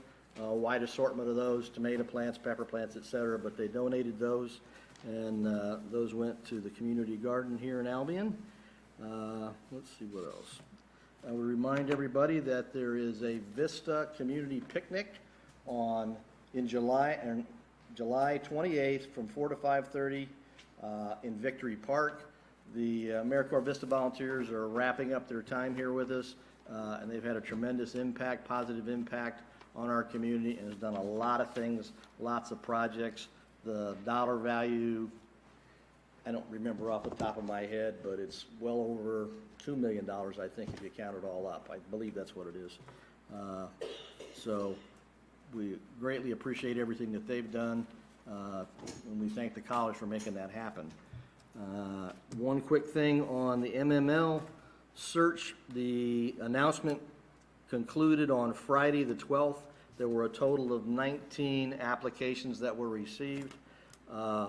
Joyce Parker, who has come here and talked to us and was assigned as our recruiting expert, she has been appointed as the deputy treasurer for the state of Michigan, so she's no longer able to dedicate her time and effort for this. So MML has assigned it to Mr. Jeff Mueller. I've spoken to him on the phone. He is going to come here the week of, Ms. Parker was going to come here for about an hour on the 5th of August. We were going to have a special meeting or start the meeting early at 6. He's going to have 2 hours of things to go over the applications and where we are. And so we need to have a different meeting during the week of 5 August. The 2 days that are available is the 6th and 7th, Tuesday and Wednesday. And ask my colleagues to let Ms. Domingo know which one of those worked for you. Since it's 6 hours, I would suggest we start at 6 p.m. But please let the, did I say 6? I'm sorry, 2 hours, so I suggest we start at 6 p.m. 2 hours. Yeah, 'cause 6 Okay. hours I won't. No, okay. And Chief, I just forgot to mention one thing about the playground as well. There are volunteers that are actually going to paint the entire playground and clean it this summer. So that'll be happening later this summer, so it'll be completely redone by the end of summer. okay. You gonna make a motion to adjourn? I was going to make a comment since we're still in Councilmember and Mayor comments. Thank you to the Chamber and Eric Worley specifically for all that they've done on the community branding and for putting the first foot forward and actually spending the resources to make sure that we have a widespread community brand. So thank you to them. Okay. I have one last question for the city attorney before we do the motion to return to adjourn. You need to do a motion to excuse Councilman Wallace. Right. So my last question for you is, as Eric Worley, part of the presentation, showed us a different city logo. If we want to use that or go forward with that, it's colorized to a certain extent. Do we need to take any sort of action as a city council saying, yes, we're going to use it as an emblem as opposed to this? I can let you know at the next meeting. Great. Okay. So may I have a motion to excuse, well, Councilmember Spicer, she was here for most of the meeting, so. Lawler. Lawler, I'm sorry. So, support. I don't think so, but. Well, we did it. Okay. Move to adjourn. Support. Okay, all those in favor of adjourning, say aye. Aye. Thank you, Chief. Oh, shit.